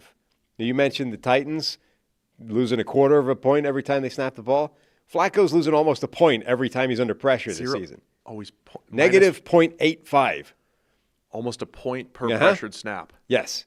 So every time you pressure Flacco, you almost put a point on the board. You're an NFL expert. Do you think that the Packers will be able to create some pressure against Joe Flacco and the Bengals? And that's kind of my point, is I do believe that's true. He's also facing pressure at the highest rate this year of the last 4 years. And his average time to throw, he's been consistent average time to throw, all those kinds of things. So basically, you've got a guy who is declining pretty badly in the face of pressure, going up against Micah Parsons and the Green Bay Packers defense, which should be able to generate some pressure given how terrible Cincinnati's offensive line is. So all that said, Joe Flacco, I don't think he's necessarily better than Jake Browning, but I think he can play better football than what Jake Browning had been playing. And that involves, like, if you're a fantasy player and you're like, man, the quarterback situation's so bad, what am I going to do with Jamar Chase or T. Higgins? I think they'll still get theirs. Like, I think Joe Flacco is still going to give you enough opportunities if you're Jamar Chase or T. Higgins. And that's where this is what the Bengals were thinking is, look, Jake Browning, he's been so bad. He's missing reads. He's not playing fast like he did 2 years ago. At least Flacco's going to get rid of the ball, right? At least he's going to give them opportunities. There'll be some picks. If he's under pressure, he's not going to break free and do anything. There'll be some picks. There'll be some bad plays. I mean, and again, we're just sad there's not Jameis Winston. Like, Jameis throwing for 450 with 4 interceptions. But, yeah. Well, this is where, like, 14.5 is a massive number. Yeah. Where if Flacco goes out there and just gives Jamar Chase opportunities and gives T. Higgins opportunities, like, they can at least keep it close. Maybe. I think Flacco is – we always talk about Jameis as being the guy with all the broad range of outcomes and the wild YOLO style. And all. I think Flacco's kind of in that bucket now. Like, old man Flacco, the range of outcomes is pretty broad from there's a world where he manages to avoid interceptions and he just starts slinging it around the yard and he puts up 350 yards and it works okay and we move the ball and things are, this is a close game. There's also a world where he goes out there and it's like Jake Browning is playing anyway. Like all they did is move Jake Browning to old Jake Browning. He's not that much better than It's Browning, also worth, again, we made this point when they traded for him. Like, Jake Browning, in relatively recent history, has played good football. And is it possible that the reason for Jake Browning going from playing good football to playing terrible football is, in fact, because the offensive line is terrible and he's got, the receiving core may be good, but he's got no shot, right? Like, is it the environment more than Jake Browning just randomly became terrible? Because if it is, then that's the exact same situation Joe Flacco is stepping into as a geriatric. We've got Micah Parsons, who's been moving around the defensive line. Yes. So it's not just him against Demarius Mims. The Packers, stunts and twists. I got a number. I got a number we got to add here because it's pretty important because the number of remember when Burrow was playing for 2 games, the number of was it Myles Garrett and then in week 2 Trayvon Walker 3 straight times free rushes at Joe Burrow on a stunt or a twist. Green Bay's rushing 5+. They've only allowed 1.4 yards per play. That's first. And then they stunt 79% of the time when they rush 5 or more. So it's not just the Micah Parsons factor. Like, he's in there and they're adding chaos. Exact. Well said. I don't think the Bengals are going to pick up chaos. No. So it's very one-sided analysis here. I think it's going to be a challenge for Cincinnati's offense against this Green Bay defense. All that said, Green Bay is coming off of some disappointment. Sunday Night Football, tying the Cowboys. Defense, the worst that they've looked. Tackling was awful. So is there, there's a world where Cincinnati, if Flacco can just get the ball out of his hands, get the ball to Chase, and especially Chase, start making guys, like the way the Cowboys were catching little hitches and making guys miss and creating big plays, like that world does exist here. Yeah, it does. I don't feel like it's very likely, though. I think people are overestimating the sort of optimistic side of the Joe Flacco thing. Like, yeah, it's definitely within the range of outcomes. I'm not for a minute going to say it's not possible for Joe Flacco to have a good, clean game where Jamar Chase goes off just because he's given a ton of targets and that offense is reasonably successful. I do, however, think it's a pretty slim chance, and a far more likely thing to happen is that Joe Flacco gets buried under this Green Bay pass rush and the Bengals offense looks basically the same as if they just left Jake Browning out there. And then I think, Green Bay, back-to-back weeks now, they lost to Flacco because they turned it over, kind of gave the game away. And their defense collapsed against Dallas. They created pressure. Micah Parsons had 10 pressures, kept winning, and they didn't do anything with it. That's not how the first 2 weeks went. So there are some questions with Green Bay and their mental state coming off of, I would say, a disappointing 0-1-1 back-to-back weeks coming off of their bye. So, all that said, 14.5, is that too much for the Packers? I'm going to say it is. For this one time, I think Joe Flacco can keep it within 2 touchdowns.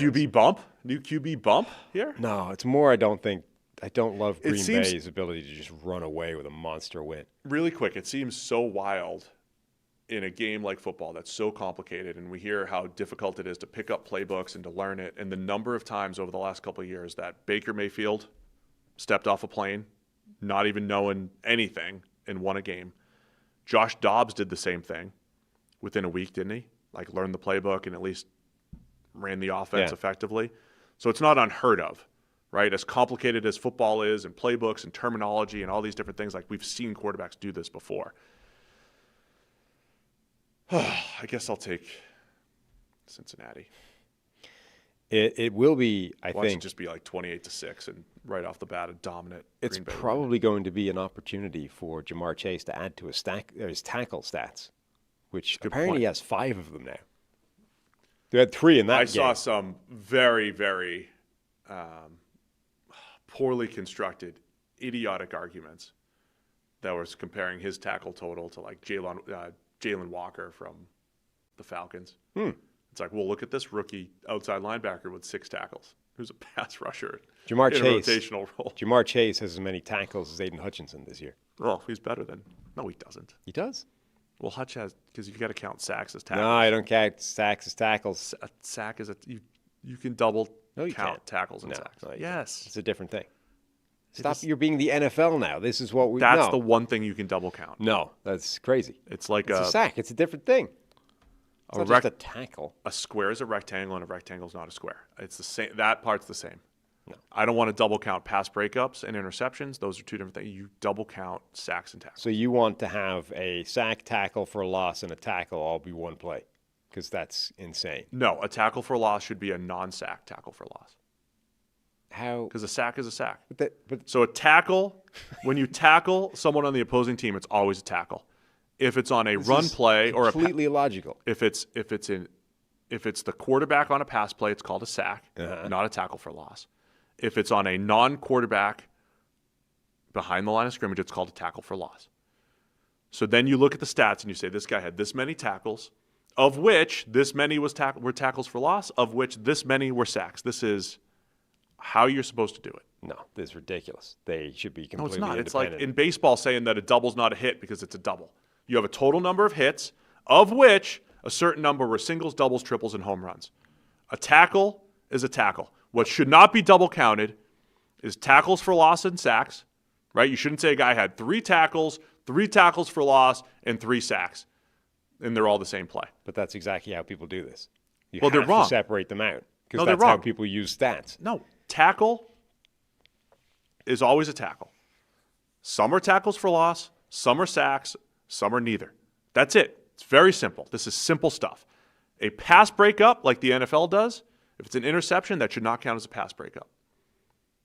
You have a pass breakup, which is an incompletion that you forced, and then you have an interception, which is a turnover that you forced. And then you should be able to add them up, and you say, this is as many pass breakups, this is as many interceptions he had. You don't need to double count them.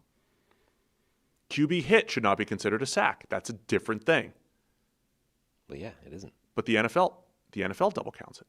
Well, yeah, that's why it's stupid. The only thing that you should double count is tackles because it's not really double counting. You're counting different things. I think it is double counting based off the way people use stats. Thank you. Drake, everybody agrees with me in the chat. They all agree. That's it.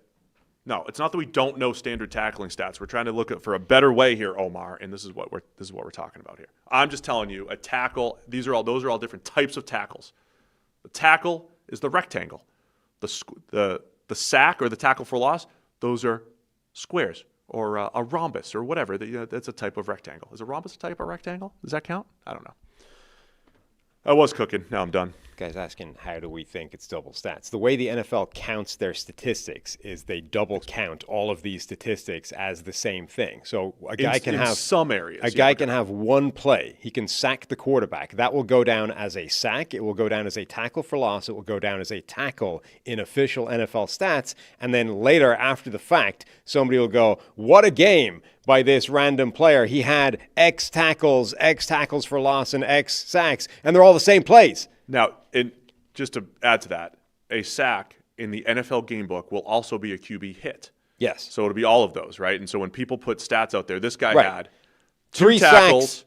2 sacks, Right. 2 tackles for loss. It's all the same play. And 2 QB hits. That is literally 2 plays. Mm-hmm. And all I'm saying is the only place that you should theoretically double count that is the tackle and the sack can both be the same thing. That's fine. The other stuff should not be double counted. A tackle for loss is a unique thing. A QB hit is a unique thing. A sack is a unique thing. But they're also all tackles. Yeah, I mean, I would just split them all out. That's what we're explaining. How people are doing it. No one agrees with you. I think I've made my perfectly good point. Happens in college all the time, too. They do the double counting. This defensive player had 18.5 tackles for loss and 12.5 sacks. Then there's some places that don't double count them. All right. Anything else on today's show? We had a 10-minute history lesson on Baker Mayfield. There's only 2 teams on bye this week. It's like the longest show ever.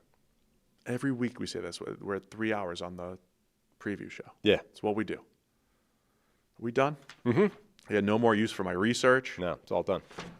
One of these days, Sumer Brain looks pretty interesting. One of these Yeah. days we just read it. We'll just read it nonstop. That'll be the show. It's got some cool stuff in it. Give us, we'll go game by game, and we'll just read one nugget per game straight off of the brain. Mm-hmm. See how it goes. Could have Lindsay on the show, have her explain it. True. To everybody. All right, is that it for us today? Yep. Memberships. Tell everybody about the memberships again. Go look at the YouTube memberships. If you're subscribed or otherwise, click in. You can see the list of stuff available. The first tier is a great way of supporting the show. You get yourself a merchandise discount. You get yourself access to all of the watch-along members-only streams that we do. The middle tier, you get your name over there on the wall of the studio. You'll see that roll as our end credits. All the people that have supported us have got their name indelibly, permanently up on the wall of the Check the Mic studio. And then our Howard Hughes Billionaire tier, 1 member so far, and he has renamed the studio. So get good stuff. You can override the studio name if you're in the Billionaire tier. Go check it out. Click the join button. Get more information. Find out here on the YouTube channel. All right. Thanks to everybody for tuning in. We'll see you again Monday morning with our Week 6 NFL review.